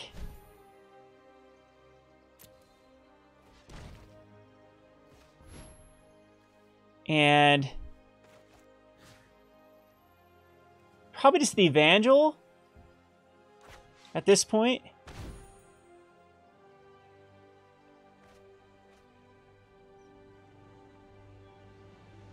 And unfortunately, I think we just end the turn and then use a Fungal Infection. That is fine on the Adventurous Impulse. Yeah, it's a Mountain's fine. We knew my opponent was going to run into a slew of lands here.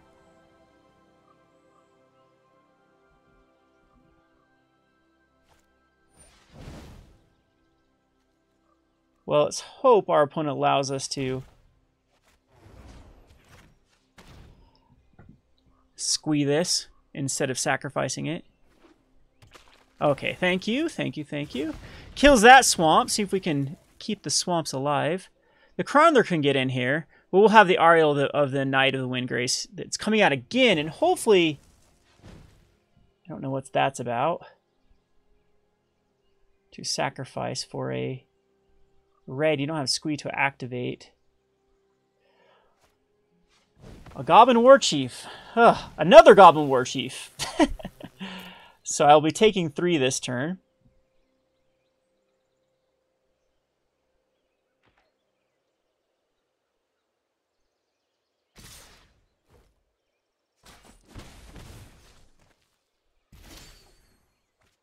An Omnivore. Yeah, the better play here is just to put out the Windgrace. Okay, we're off tilted now. We're off making bad plays. All that can come out is Squee. That is fine. I don't care about that. That is perfectly fine.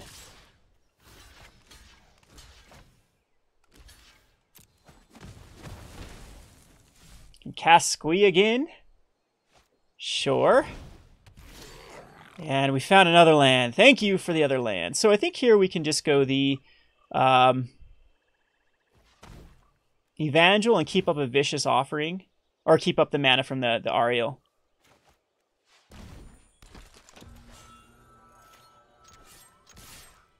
Woo-wee! Glad that's out of the way.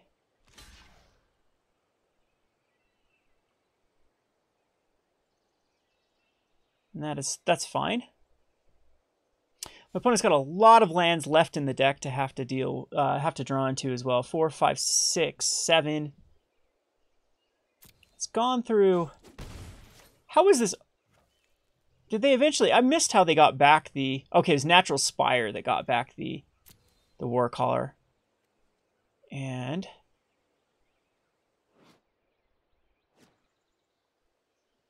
okay. So this way, we have Vicious Offering that can take care of anything that comes out. Otherwise, we'll just create a Knight. There we go. Now we're finding the swamps.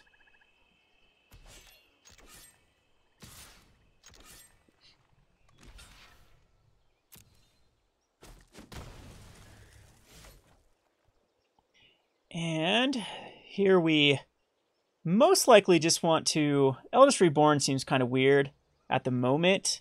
So I think I'm just Icy Manipulator.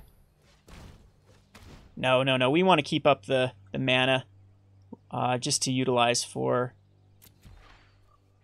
Ariel.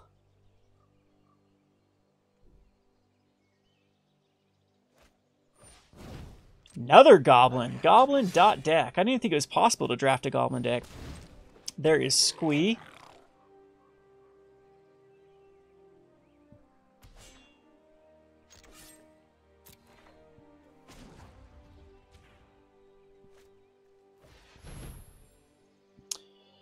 Yeah, I don't think we Vicious Offering anything.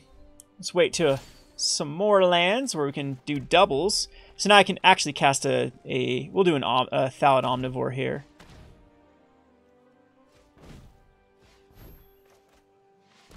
Probably should have done an after main phase, so I want to attack in with the...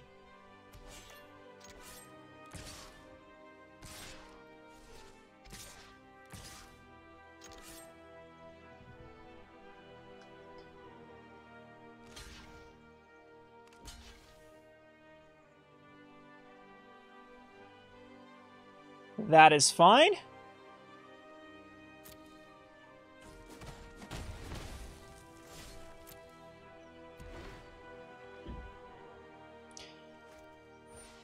There goes Squee again. That is one annoying card. Good thing my opponent doesn't have a combo with Squee. Has anyone actually faced a Squee combo before? Like the last deck that had the exile card from your graveyard, put a Saproling. That gets super annoying.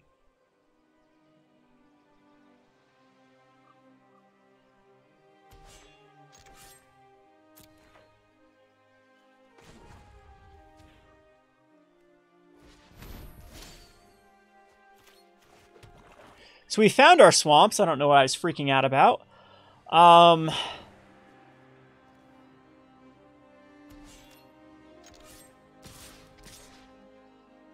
to attack with these two. The Thallid has to be blocked.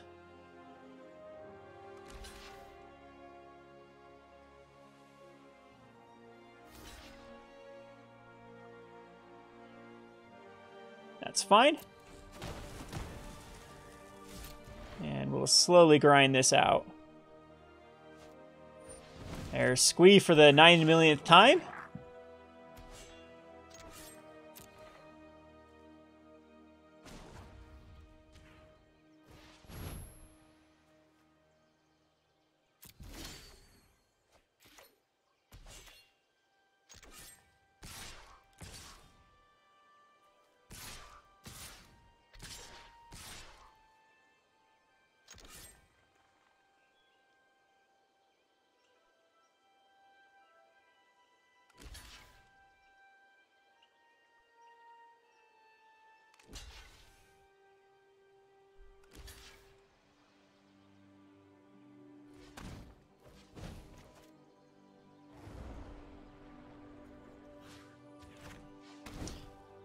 Go ahead and dumb that down, kill everything. on my opponent's board. They go down to a 3. I guess I could have won there if I just would have just removed it or used both removal spells in hand. There we go. Woo! I don't have to rage tilt big time here.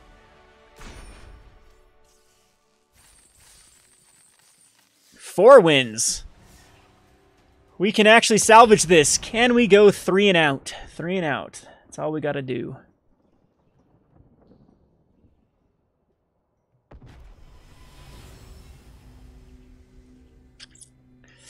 We can't keep this hand. Ship it back.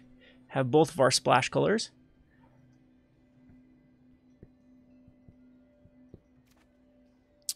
I don't like it, but we do get a scry. And put that on the bottom. And our opponent is going to let us live the dream by putting us out. Oh, nope, no elf. Ooh, starting to get a bit of lag here. I haven't had lag, except, again, it's something to do with OBS and Arena, even though I don't have this hooked to Arena at the moment. It's gone off a screenshot, so a screen capture. All right, so now we are in really good shape with one more land.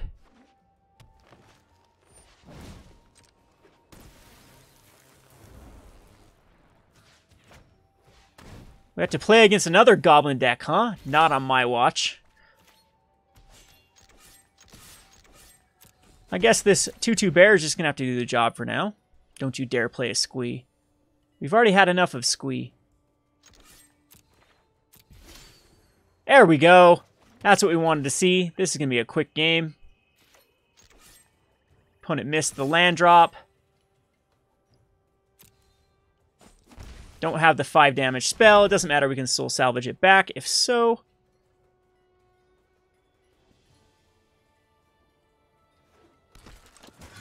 I'll have to check that out, Rusty. I've never really had a problem. The thing is, I think it could be Arena again. Literally, Arena's been on since like 3 p.m. my time. And that's when I've really noticed the lag happening, is when you've been running Arena for a really long time just in the background. Because I remember I went and played Pauper, like two FNM events. And then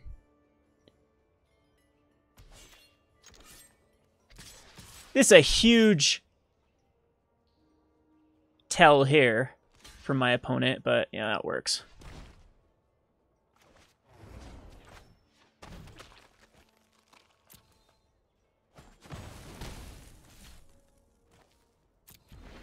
I'm surprised my opponent did block, though. I don't know if my opponent had a choice. But we're in great shape.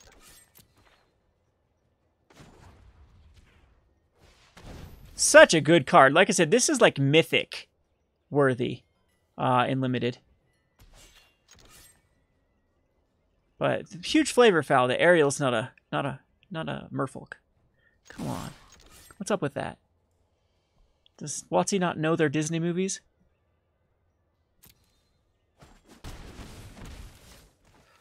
Alright, so again, no point using mana.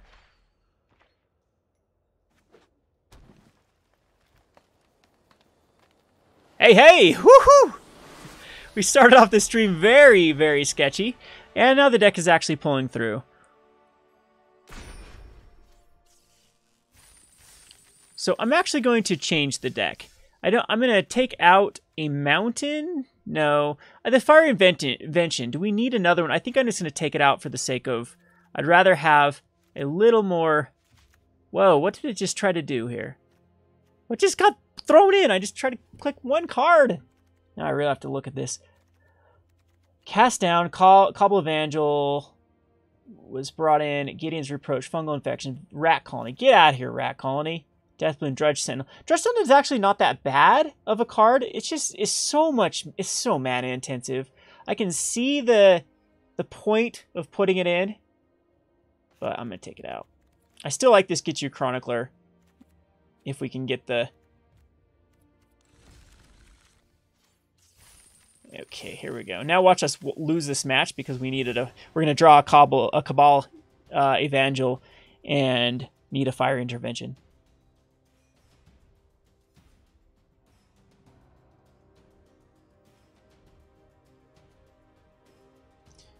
Oh, wow.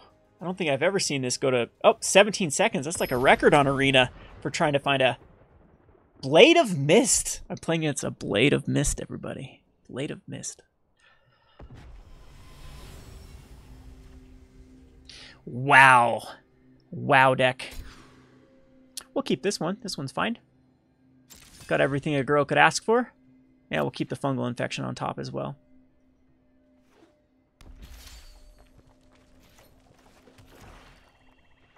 Hey, look. Hello. Hello. Look, we're being nice.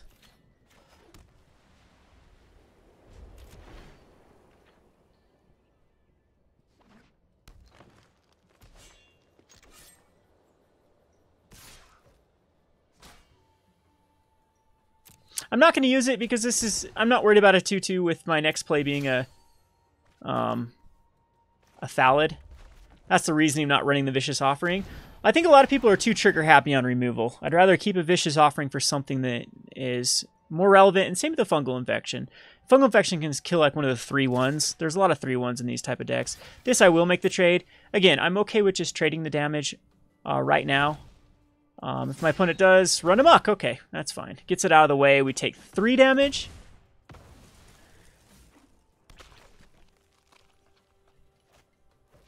And there is a Lava Runner. Glad that's out of the way, though. See if there's another run amok.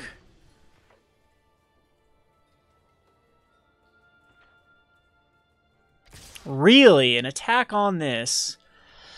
Not going to risk it without my Vicious Offering up. My opponent can have the 3 damage through my face. Or the gift. This could just be a red-green aggro strategy. It looks like it with just a bear. And they get you Lava Runner. Could be running some Flame of Kelds in here. Or isn't that the one that deals extra damage for a source? So if that was just a... If my opponent was just bluffing, then they got away with a bluff. But that's fine.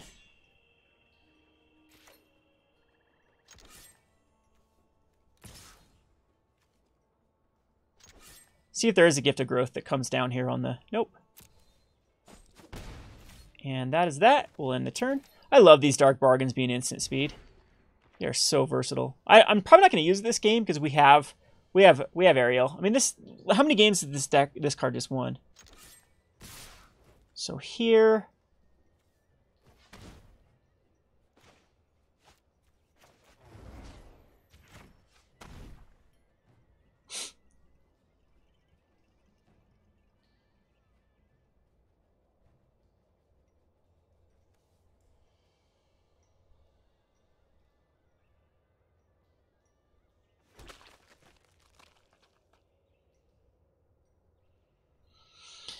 Now, we'll block like this. And we do have the Vicious Offering up as well. So it's another run amok. So my opponent's going to get 2 for 1 here. So...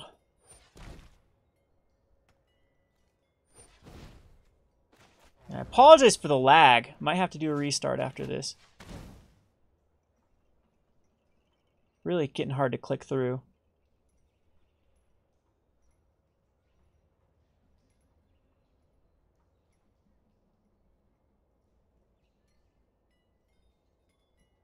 Don't think there's any 1-mana spell, is there? That can do anything here?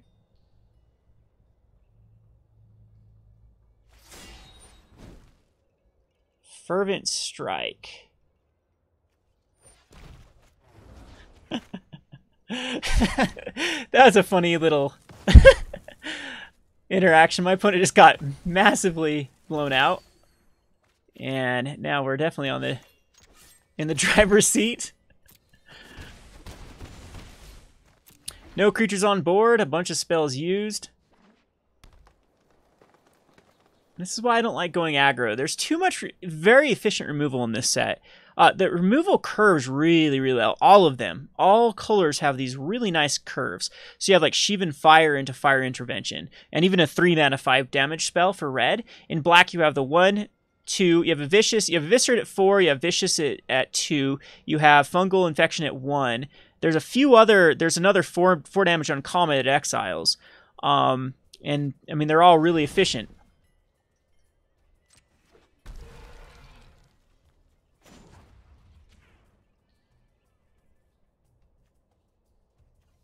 Uh-oh. I think we broke arena. No! Hate to lose this way.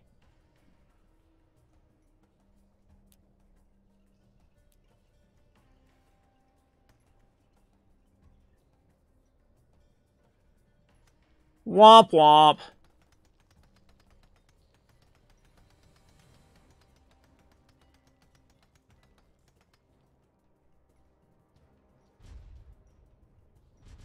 Aw, boo. So we tried to activate an Ariel, Knight of Windgrace, and that is that. Yeah, it is definitely stuck.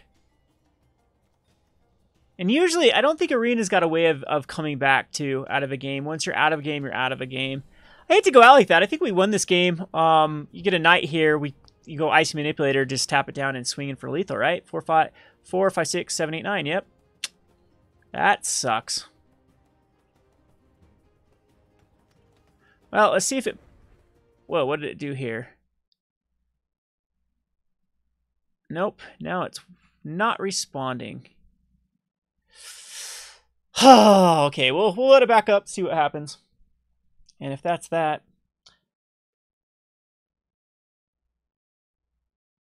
I guess that's that. That was a win, though. We had it. We had it. We'd had 5 wins.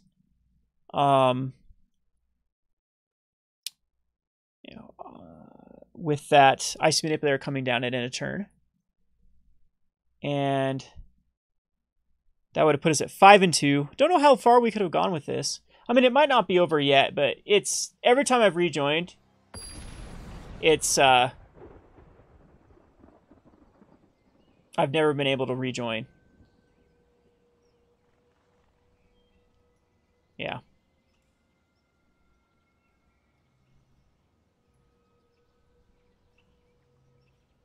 This is exactly how it's happened in Arena. Again, it's beta. Nothing's really technically on the line here. The gems are all going to be recouped. All the stuff I've grinded has been... will be washed anyway when it goes out of closed beta. But that's definitely something that they need to look into before releasing the full version. But I don't know. It's probably getting too laggy here. Connection lost. What the hell? Oh, okay. So Tempty. Hey, look at that. They're gonna let us back in. It's just gonna freeze it here. How's everyone in chat? Any questions? Anything while we can wait? I don't know how long we want to wait for this, but I'm pretty sure it's down. I'm pretty sure the game has been lost completely. Cool thing is we can click on this. We can shoot bullets at this or throw rocks at the screen. Hey, throw. Oh, you can't throw rocks at their. I can mute them, but I can't throw rocks at their. Where'd the mute go? How do I even mute that? Can't throw rocks at their face.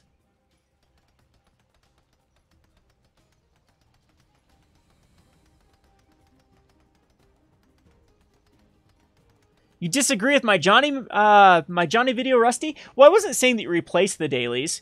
You absolutely don't replace the dailies. They're still there. That you still have the easy dailies. These are all like specific, set specific, card specific that they can rotate in and out. They don't have to rotate them in. It's just like a one-time thing. You do it, you get the thing, you get the achievement. You don't have to.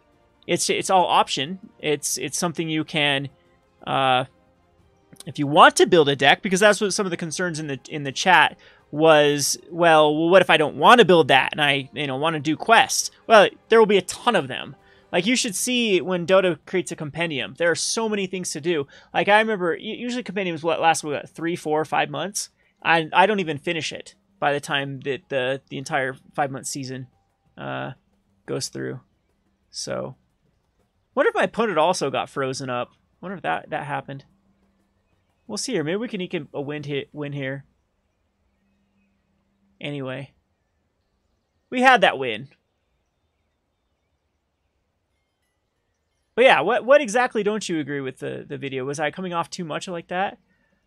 So, it's trying to give me the exact same hand we had. This is hilarious. It just gave us the exact same thing.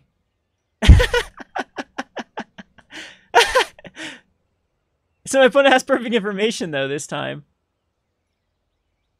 What in the... what in God's name is going on? You get to play the exact same game again.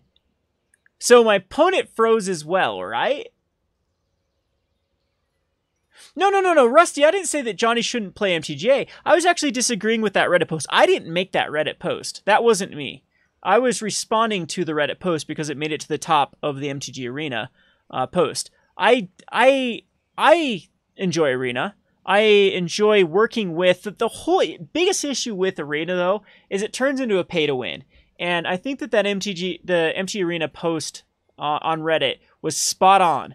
It's either enjoy being a Timmy, enjoy just playing bad cards, slowly grinding, or having fun just playing Magic. Or if you want to be a Spike, you're gonna build the Tier 1 deck. Not only are you going to build the Tier 1 deck, because all cards are created equal. The Scarab God costs the exact same thing as that Razaketh we opened at the start of the stream.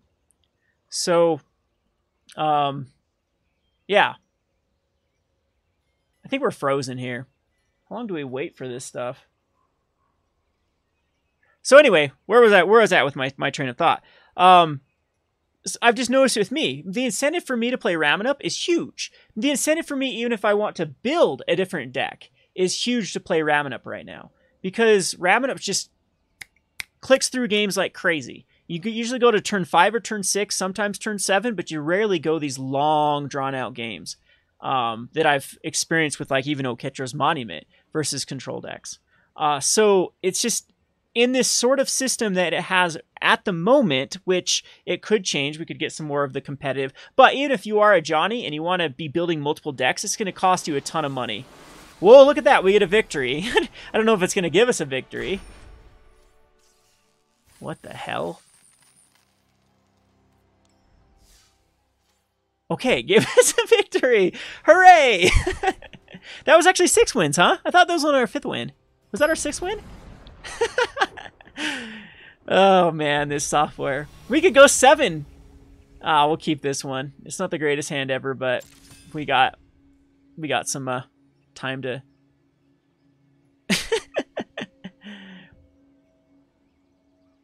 But Rusty, even if you want to, let's just say that you want to build a deck that's even slightly competitive, you have to first accumulate the cards. Everyone's going to start out, you need to pay money into a lottery system to get your cards, to finally get what you need. And, I mean, it just incentivizes everyone going the safe route until they can grind and find exactly what they need. So, I'm not that, like, I don't really care too much about trading, per se. Like, a lot of people are freaking out about trading. Wizards doesn't want to go down that road because, let's be honest, Wizards chose this system because it's Skinnerware. It's the fastest way to milk the most money out of the most participants. It's just psychology here that people spend money when they feel like they don't need to spend money. The impulse buys go a lot longer of a way than... like, look at MTGO. It's not very impulsive. A lot of when you have knowledge of what you need to spend and you're just like, oh, it's going to cost me $600, a lot of people don't do it. But with like Arena, it's like, oh, I can spend whatever I want and still play. And then it leads to people like, oh, fuck, I really want that other mythic, or I really want to do this. And they end up buying it so that they can just play it. Or I'm out of gems to join this queue. I'll just buy a few gems. So... all right, so we are going to throw the Chronicler in the bin and take the 2 lands, so...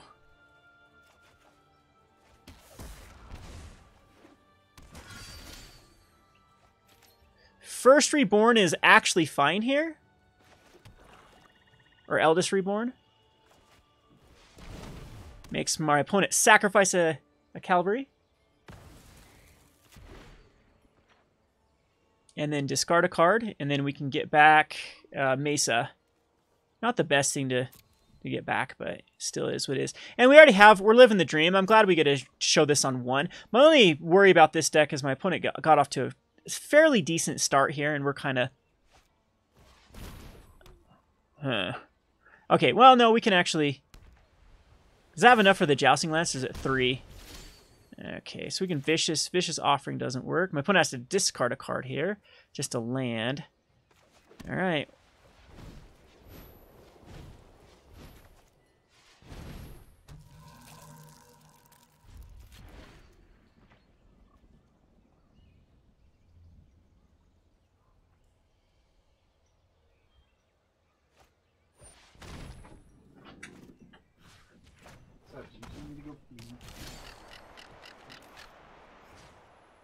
Yep, so I'm going to get back the Mesa Unicorn here.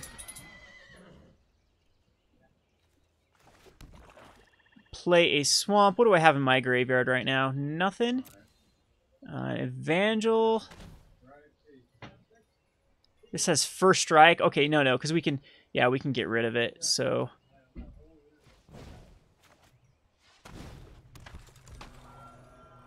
Alright, so we're good here.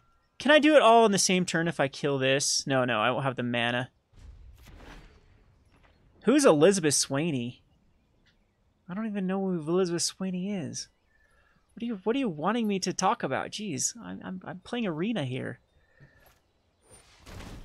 Alright, so Chalet is fine. So what we're gonna do is we're gonna tap down right now.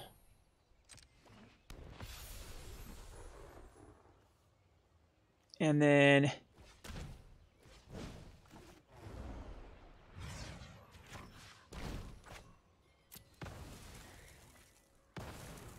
so we do take the 2 damage from the Aether Glider. Oh yeah, the snowboarder just sat there. That was a smart person. Living their dream. Come on. Alright, so here we have a little bit of I think I want to get the... So this will cost me... Yeah. So 6 to... Now we'll just get the Knight out.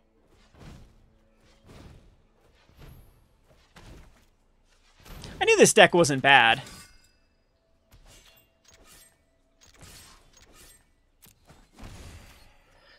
And yeah, I don't want to Soul Salvage right yet. Yeah, we want to keep tapping down.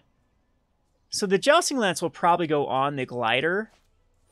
Sarah's Disciple. I am worried about these dumb...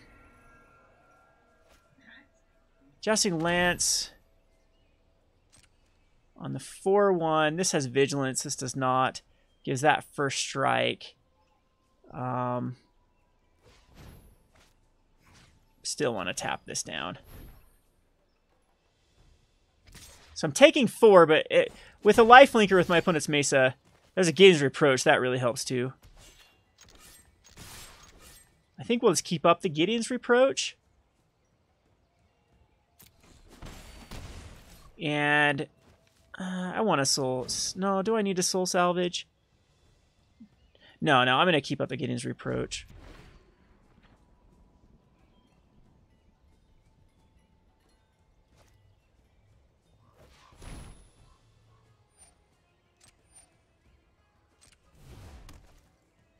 Alright, put a plus 1 counter on target creature with the greatest power.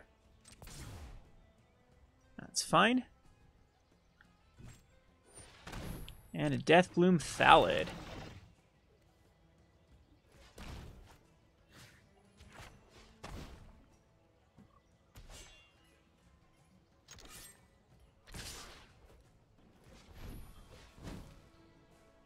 Kill the Knight.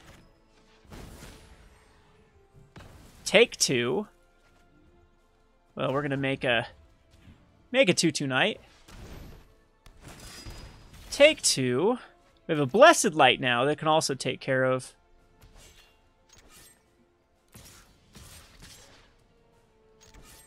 Mesa Unicorn is gonna die to the Deathbloom Thallid. That's fine.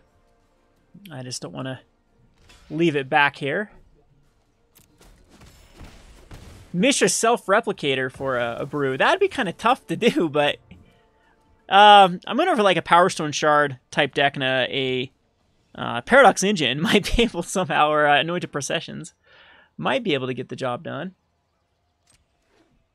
David's leaving, everyone. David, you can say goodbye to the chat. Zach. Not today, Satan. Did you? So oh, congratulations! That should give me a lot of points too, because he beat you. Everyone say congratulations to David for beating Zach in Zach League. Ling. I Oh, beat Zach Zach- Ling? I beat him yeah. twice in a row, and then Zach Ling I beat him twice too. So I'm doing a lot better in this league than I was. Well, in the last congratulations, David. league. Even the last league I had Elspeth. You didn't ask him your question. Brawl. Why is Barl banned in Brawl? David is asking why Barl is banned in Brawl. He's kind of upset. It's, well, not the way we played it. They wanted to make it some 1 versus 1 jank format, and it of course warped it. Because I played it, and Jeremy's like, "That's banned. You're cheating." I'm like, what? Bye, Kevin. See you later, David.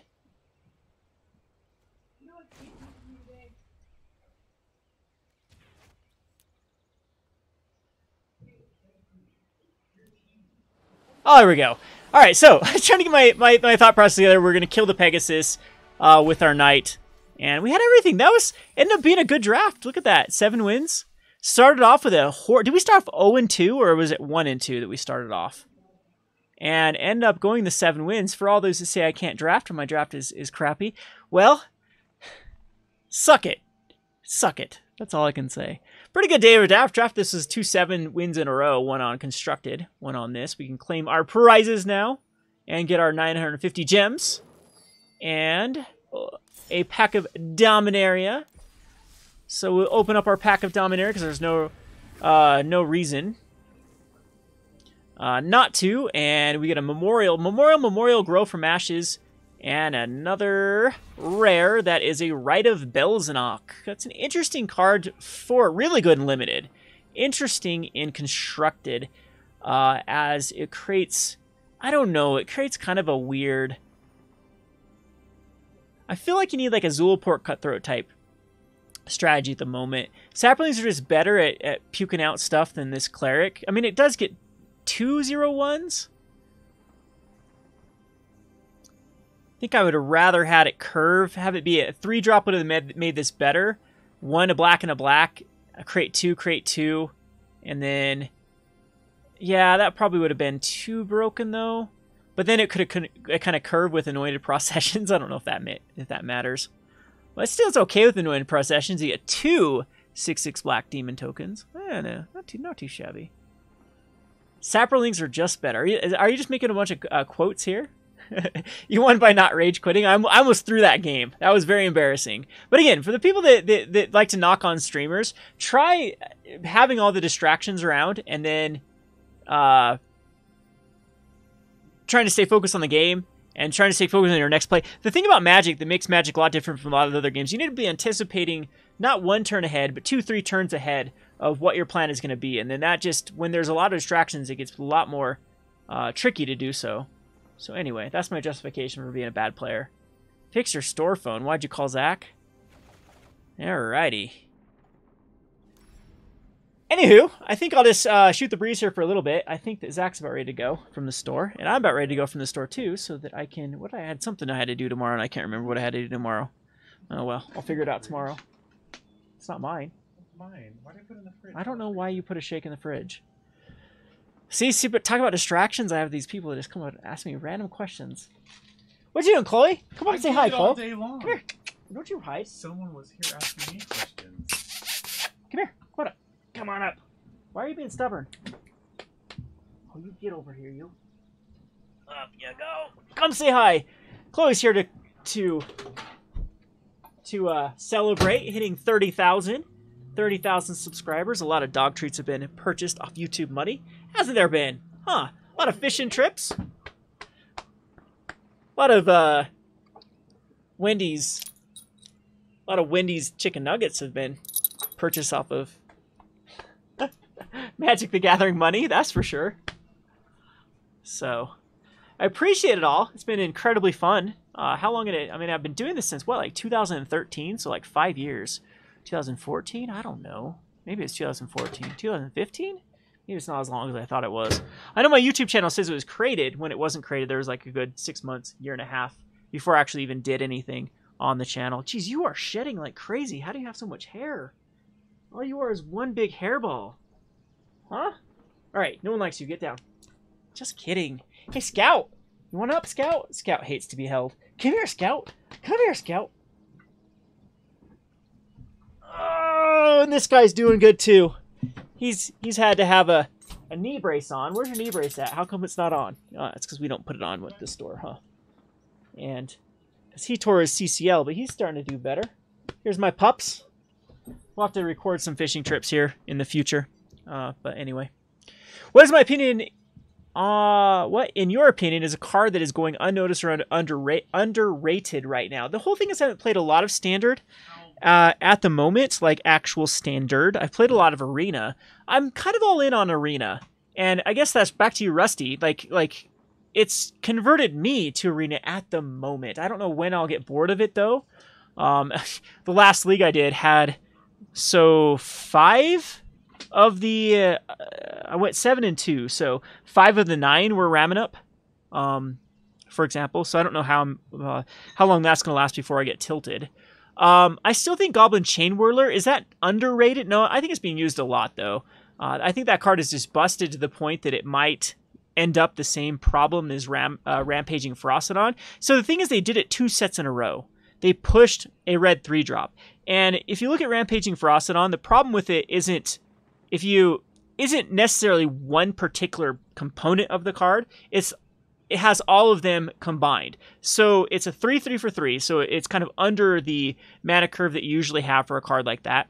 And it has Menace, and it has players can't gain life, and it has whenever a creature comes into play, it deals a damage. So it was just too many layers on one card. And the Goblin Chain Whirler, I think, is kind of the same problem. If you take away the first strike and it's just a 3/3 for 3, maybe it's a lot more of a card that isn't so pushed.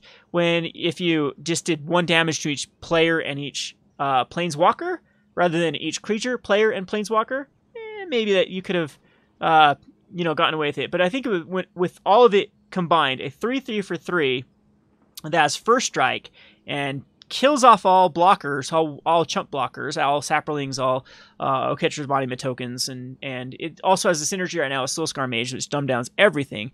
I don't know. It feels to me very, very push card, and I don't know if it is going to warp the meta like Rampaging Ferocidon did, or if it's safe. So the one thing that it has done, though, is it's made it so that you have to play basically only mountains. You can't be splashing into other stuff because you don't want the Chain Whirl to come in at a later than turn 3. Other than it's just fine to come in at a later than turn 3. I'll have to get back to you on cards that I'm thinking that are underrated, because again, I am not very versed in the Standard meta at the moment. As far as Arena, I think Catcher's Monument is still very underrated. I have yet to see, out of all of my extensive play, I've yet to see another person playing Catcher's Monument. I've seen people play Samronis Monument, but they don't play it the same way I play it. They play it more of the 5/4 elf, some trample on top of it, or they just put it in a really beats type deck. Whereas in mine, it's a combo piece, not a beats. So again, I'll get back to you on cards. I didn't even make a top 10 list of cards I want to brew around from this particular set. Maybe I should. Better late than never. I don't know. It's just kind of a weird time this year. We've been incredibly busy. Usually videos come out of a place of boredom. It's in the past is when I'm more likely to do videos. Whereas we've been abnormally busy here at the store. Been playing a lot of Magic here, and it's just been a little bit of out of sight, out of mind at the moment. So I'll get back on Dominaria. The Song of Freya Elise decks seem to be doing very, very well when I play against them. They seem to be able to puke out a lot of saplings very quickly. And then something like Appeal to Authority on the what's the one that has power and toughness equal to how many creatures you have. I've lost so many matches to that deck, but it does seem like a one-trick pony. All right. Anyway, we'll get back to that one.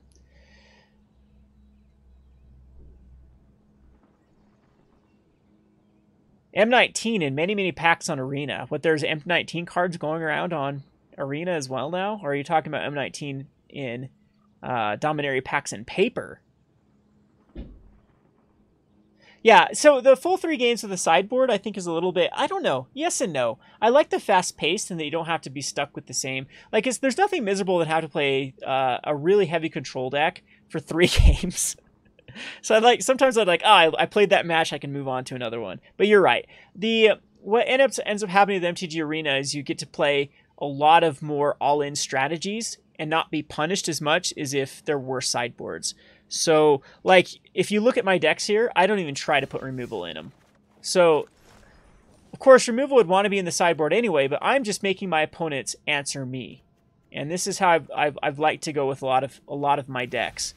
Same thing with my Monument deck. Traditionally, these type of decks have run more removal spells than just 2 cast outs and 3 Angel of Sanctions. However, how it's a one-match game, I don't want to be having a lot of heavy removal, then be going up against that white-blue deck that doesn't run anything, and then just not have the gas to be able to finish off that one game. Yeah, so if you're playing Arena, I suggest going that route. So, yeah, where was I going with this? Where's my vault at? 23%. Jesus Christ, that vault takes forever to fill up.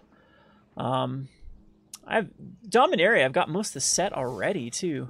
Just because we opened up all those packs. I'm surprised I didn't get any grayed out cards from that particular one. Animations and sound, the sweetest part of Arena. I first didn't care about it, and you're right. I did. I'm not a big stickler for that kind of stuff. Like MTGO has been a platform, but it does add to the feel of it. I mean, think about watching a movie without music or good animations. Would it be that good? No. In fact, that I give a lot of credit to like Hans Zimmer for making videos that might actually have not been good to begin with, but the soundtracks have been so good that it just like it brings you into the it heightens the experience. And I've actually had a lot of positive things with playing Arena. It's a good step in the right direction. What's going on, Card Sphere? Yeah, I know. The animations, I think it's more to do with memory leakage right now is the problem. That's when I've because the game is laggy sometimes, but not all the times, and sometimes it's very good. We didn't run into too much lag this time, but it maybe that's what did cause the freeze, and then I had to restart it after that. With the good old Card Sphere, no one used Card Sphere. It's an awful, awful, terrible service that you'll never, ever have any success with. Never use Card Sphere. I mean, geez, I haven't got anything off of there. Haven't spent any money. Just kidding. Card Sphere's great. Card Sphere's been a godsend for our store and for getting a lot of the trades. Still picking up cards for 50%, 51%. Some pretty good cards here. We have a different market, definitely here at Gone Rogue Games, than you would think for an average game store. We sell a lot of casual cards and a lot of commander cards here. So Planeswalkers and janky commander cards under $5. So Card Sphere has been a great way to turn expeditions. That's what we usually do, is turn expeditions into cash that then can be traded for cards like Liliana of the Dark Realms, which we can't keep in stock for the life of us. So big shout out to Card Sphere for that. If you haven't tried it, definitely try it. So at me any other questions before I am going to call it quits. I think we had a nice little stream here for over 2 hours and played some good little games. If you want to show the Monument deck a little more in depth here. This will be the deck when it resets. I'm actually not sure. So when closed beta actually, or open beta, whatever we're in now, if beta actually, when it comes to actual game, hopefully sooner than later, I think the longer that they lag this out, the worse it's going to be overall. I think that they've got something good going. They should hurry and release this damn thing as soon as possible. I don't think they need to wait for Kaladesh. Just chuck it out. Maybe they do still have to get some of the tweaks out, but yeah, people want to start grinding just towards something that's going to be and Magic has got like there's a whole new vibrant scene. It feels like Return to Ravnica all over again. So I remember when I used to play during Innistrad, I got back in during Mirrodin Besieged. And Mirrodin Besieged, I lived in Salt Lake City, so the game stores in Salt Lake City have been around for years and years. So they were quite apt at getting enough people at F&Ms. The one that I went to at first was in a mall, so it was easy to get enough people. And started playing back in Mirrodin Besieged, really started getting back in Innistrad. And we would have 8 to 20 people show up for F&M. When Return to Ravnica came out, we would get like 80 people show up for F&M in the store that I went to in Salt Lake. In fact, they had to move. They were in a little tiny store in a strip mall, and then moved to a bigger store, kind of like a double store in the same strip mall. And then that was too small for them, and then moved to a massive store. And we would still, I think some pre-releases would have over 100 people. Their PPTQs would have over 100 people, and it was kind of the golden age of Magic. And then I moved, so I didn't think that Magic had slowed down because I'd gone to a a area that is just small. Richfield, Utah is very, very small. So we've had some ebb and flow of participants, but when we started the first store was called J-Rat Games. There we'd have F&Ms where people would be sitting on the floor. We didn't have table space left. But we are a tiny store. The store that J-Rat was in was a tiny store back then. But so Theros was really vibrant as well. And then there was just a steady decay of Magic players, and then it just seems to be revitalized from what I've been hearing. And the card prices are the only thing that I can assume is what's happened is vendors got killed in 2017. We lost a lot of vendors that just went bankrupt or just decided that Magic wasn't lucrative anymore. And B, the number of Magic players definitely must have increased with Dominaria, because we're even seeing cards from tier 2 decks in Standard that have never had the price increase start to see price increases for the first time. We've seen cards like Walking Ballista that is in a Challenger deck, for Christ's sake. You can go and buy a Challenger's deck, rip it, take the Walking Ballista out, keep everything else, and make a profit off of that Walking Ballista. Everyone was all about the red deck, the Hazoret Red being the profitable deck. That deck is now very profitable. You can do the exact same thing with the Settle the Wreckage or out of the Approach the Second Sun. So to me, it's just Magic must be just really, really vibrant, which is a good thing. Again, I talked about it in one of my streams that go check out Legendary Mana's stream that I did with him, and I said I'm kind of bittersweet with that because I would like to see some major issues be solved in the Magic the Gathering community. We've seen Wizards flip-flop on everything, and it just seems very like they don't have any direction for where they want to be going. And anyway, so I'm kind of bittersweet that we've had this big resurgence. I'd like to see the resurgence happen when Magic is in a good place. But nevertheless, this is a good thing, and I'm hoping that they can keep this momentum and actually maintain it, and we don't see another kind of backtracking of Magic. So yeah, that's my spiel for that. Cardsphere's questions. What question did Cardsphere have? Cardsphere is obviously a pyramid money laundering scheme, absolutely, and they're paying me, by the way. They're sending me all those wacky Canadian dollars or Canadian. It is a Canadian dollar, right? What do they use there? Maple syrup? What's the currency that they actually use in the North? Those weirdos. Canadian maple syrup. That's what it is.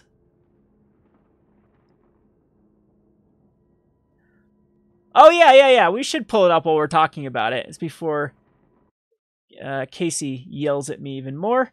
If you have not signed up yet for the good old Rogue Master Brewer, this was something that was something we did years ago that had a lot of participation. Jeez. The Rogue Master Brewer, May 2018 Dominaria Open. It is back. The Rogue Master Brewer has returned. The official contest information starts on May 3rd, so that's already started. You can submit a deck by the May 23rd. What is it today? Ooh, May 11th. You better get those decks in. The deck voting period is from May 23rd to May 31st, and we will announce the contest winner on the 21st. So how this works, the Rogue Brew is an innovative, fresh, and original deck idea meant to explore the unsolved territory of any specific meta. Building a successful Rogue deck is highly coveted and is generally considered to be the highest achievement for any deck builder. There's a reason why I started this channel, is I wanted to cultivate a community, and I don't know, I think I've been successful in a way, but definitely failed on the overall vision that I wanted to really be a source to where people could collaborate and build decks together. So hopefully the Rogue Master Brewer will help spark some creativity. Net decking is alive and well still. Like, there's no problem. I have nothing against people that want to play tier decks. I just particularly like people more like Conley Woods that try to brew in Magic the Gathering. We have thousands upon thousands of cards, and it's just sad that only a couple dozen end up making the rounds in especially standard metas. All right, so the Rogue Master Brewer is a monthly competition sponsored by Rogue Deck Builder that will challenge your deck building skills by choosing a specific card and format as your starting point for constructing a creative, innovative, fresh deck. In the past, we had a custom-made playmat for the Rogue Master Brewer. Hey, we can provide that. What do we say? But this time we're actually offering $35 instead in store credit, because maybe you don't want to playmat. The problem with playmats is that playmats have become so common that everyone has a bazillion of them, myself included. So $35 in store credit as a grand prize, and the runner-up will receive $10 in store credit. Didn't I give you a $100 budget, Casey? How come you skimmed on it? Jeez. Casey went 45% or 55% deduction on what I gave him as a budget. I guess I'm just expected to pay Casey $55 for this. Okay, Casey, that's what we'll do. How will the deck entries be judged? At the end of the competition, a prize will be awarded to the person with the most interesting decks based upon the following criteria: creativity. Can you guys even see this? I'll bump it up. Boom, boom, boom. Creativity and originality. This is sponsored by the Rogue Deck Builder, although personally I have nothing against net decks or net decking. RogueDeckBuilder.com was started to spark interest in innovative, exciting decks. The synergy and flow. Do the pieces work and flow well with the challenge card? Is the challenge card the focal point of the deck? Again, this is a huge stickler to me. There's difference between like magical Christmas Land and decks that, like, my vision for Rogue Brews is competitive yet creative. That's what I strive for. I am, right, I guess I talk about it later here. I'm a Johnny Spike. Definitely a Johnny Spike. And sometimes that flops. Sometimes I'm a Spike Johnny. I usually am a mix of both of those because I do like to be competitive. Everything I've ever done has been competitive. I can't even think of a deck or a game that I've played in the last while that has not been competitive. God, I'm the most miserable person to be playing board games with because I'll turn it into a competition. You do anything with me, I'll turn it into a competition. And it's just the way my mind works. I try to make a game out of everything. When I clean my house, it's like a game. It's like, how efficient can I be? Because, that's the type of person I'm. I'll let things get until they're disgusting. And then my house is a disaster. And then I have to make a game out of it to be focused to actually follow through. So hey, that's just who I am. So that's how I judge Magic decks. I just, and I get all these people that they get all kind of miffed when their deck doesn't work, but they're not even accounting for like curve and just very basic things of Magic. So we do want this to be competitive. RogueDeckBuilder.com was founded on the premise of competition. As Kevin wants to describe himself, I consider myself a Johnny Spike looking for new angles to construct my arsenal specific for competitive play. Each deck should keep this in mind. Can it compete in the competitive environment? Fun factor, although competition is a major focal point of deck construction, the reason we play this game is ultimately for fun. My favorite decks have always been decks that do not ignore this and relentlessly pursue the entertainment value of a deck. Judging the winners at the end of the allotted time for deck constructions, members of the RogueDeckBuilder.com staff will choose either 8 or 16, depending on the number of entries, to move on to the Master Brewer tournament bracket, where they will be randomly pitted against each other in another top 8-16 deck bracket. The community will then vote over the period of 2 days for their favorite deck. Links to the voting polls will eventually be found on our Facebook page, our webpage, Twitter, and our Reddit page, and then be totaled.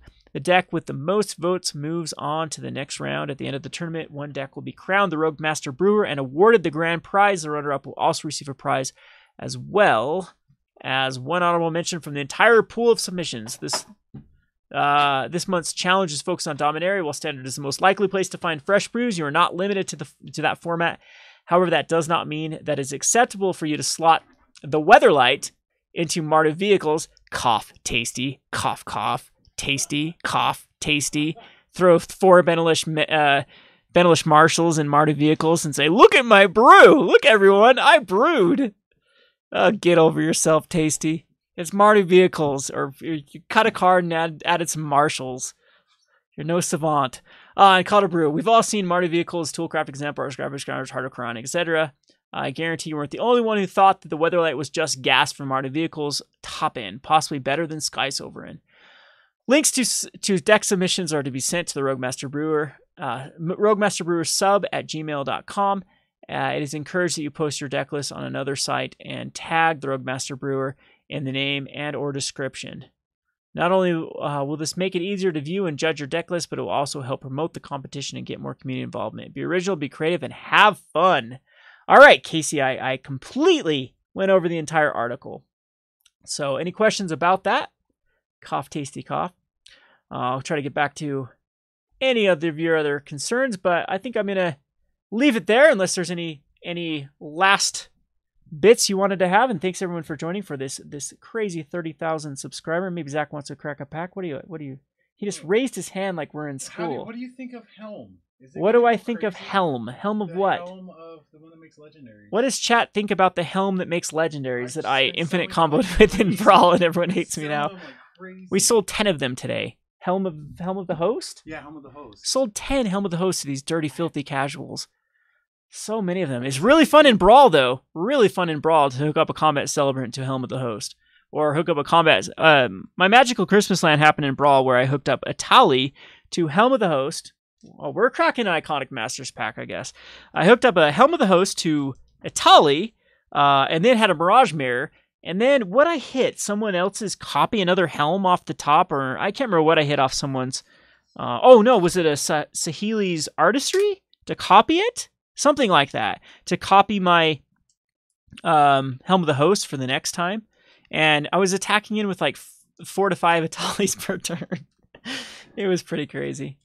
So, yeah. I like Brawl. Everyone like Brawl? I've had fun with it. It's not multiplayer. Don't listen to their dumb ban list. Just play it without a ban list. No cards need to be banned. I guess you could make the argument for Sorcerer's Spyglass, but Brawl is completely fair in a multiplayer setting. And Commander should not be played in a 1 versus 1. It's just not a good card. It's not a good format for it. All right. We will crack a pack in honor of the 30,000 subs. We have the Survival's Cache. I don't know what this is. I can't even... Whoa. That's because I need the webcam. Does I have another webcam on here? How do I... Maybe if I do this.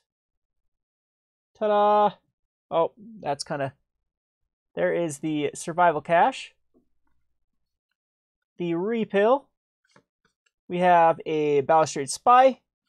We have Greater Basilisk. The Jada Offshoot. The River Wheel. Hey, just get a focus there. We know you can focus, camera. Rune Servitor, the Seeker of the Way, which is a great card. Oh, it's that hand. I'm like trying to move this one because it's mirrored. Duress, one of the best cards ever printed. Pillar of Flame. Whoa, we skipped a card. We have the Distortion Strike. We have the I can't even see what that is. The Surreal Memoir.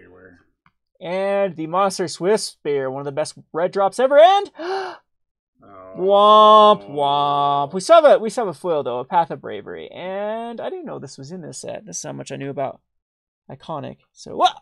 Oh man, you got us a bad pack, Zach. Hashtag blame Zach. Help. Anywho, so what about cracking a pack for your first sponsor? Yeah, I can send you a pack, Rusty. Let's crack you a Dominaria pack and send me your address via email, and I'll throw it to you. For my first sponsor. We got a Dominaria pack. I think you'd rather have that than that garbage pack we just opened. Here's the Dominaria. We're going to open up a foil Karn. Here's a foil Karn here. We've had 3 open now. We've had 3 foil Karns opened. It was funny because we had like 3 pre-releases in a row where we didn't even see a Karn. And then it was like in the prize packs. And then someone randomly opened up 2. And our last pre-release had 2. Yeah, we had 2 in the same kit. 2 in the same kit. All right, we'll go through this nonsense. We got the Tolarian Scholar, just getting a reprint already. The Radiant Lightning. Would you focus, camera? Well, if you stop moving, it could focus. Sorry, it's like hard to hold it up here. What do you think I do? Like bench? Hold it like this. I don't bench. You think I work out? I haven't worked out in years or months or something. Dried Sentinel. The Fungal Infection. That did a lot for our stream. We have the Rescue. Should alter that. We have the Avamaya Saperd, really solid card in this meta. A Glider, a Wall, a Sanctum Spirit, that's a bomb and limited. And is this the rare? Yep, it is the Thrawn's Temporal Gateway. I've seen a lot of Brawl players actually play this. So, Thrawn's Temporal... Josh plays it in his Karn deck. And, oh, a Slimefoot. Oh, that's not foil. That's one of my favorite cards right now. Very good, solid card. So send me your address. We'll send you the rares and uncommons, Rusty. But yep. Anyway, that is that. Double the prize money in Cardsphere will... I missed some comments. Talk to me, Cardsphere, on Twitter, and maybe we can do a co-sponsor. We can actually throw it up on Cardsphere. And we can do some cross promotion. I wish more Magic the Gathering people will actually do this sort of thing. Maybe you can give it off in card store credit. You can get a person to actually join it. I don't know if you do anything like that with. I know you don't want to avoid being Puka Trade, because Puka Trade was notorious for that kind of garbage. But the biggest difference in Cardsphere and Puka Trade is Cardsphere's money. If they put anything in, they're backing the money. That's coming out of their own pocket, out of their own,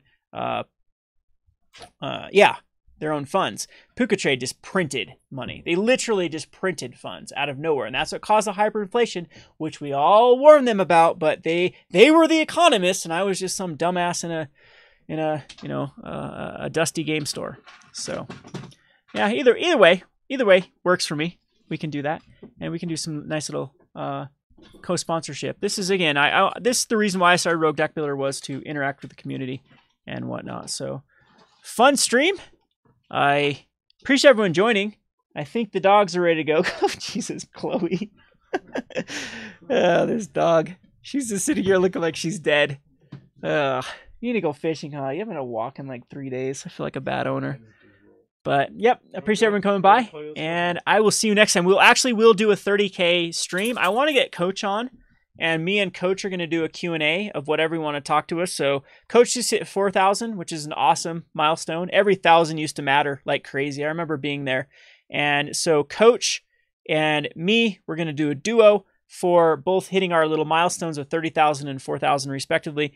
And we'll schedule that, and probably sometime, I don't know if I'll do it Monday or Tuesday next week. But if you have any questions for... This will be an Ask Anything, Answer Anything Q&A for the 30,000. So anyway, appreciate everyone. And I am going to stop the stream now because Tasty's here, and Tasty ruins everything.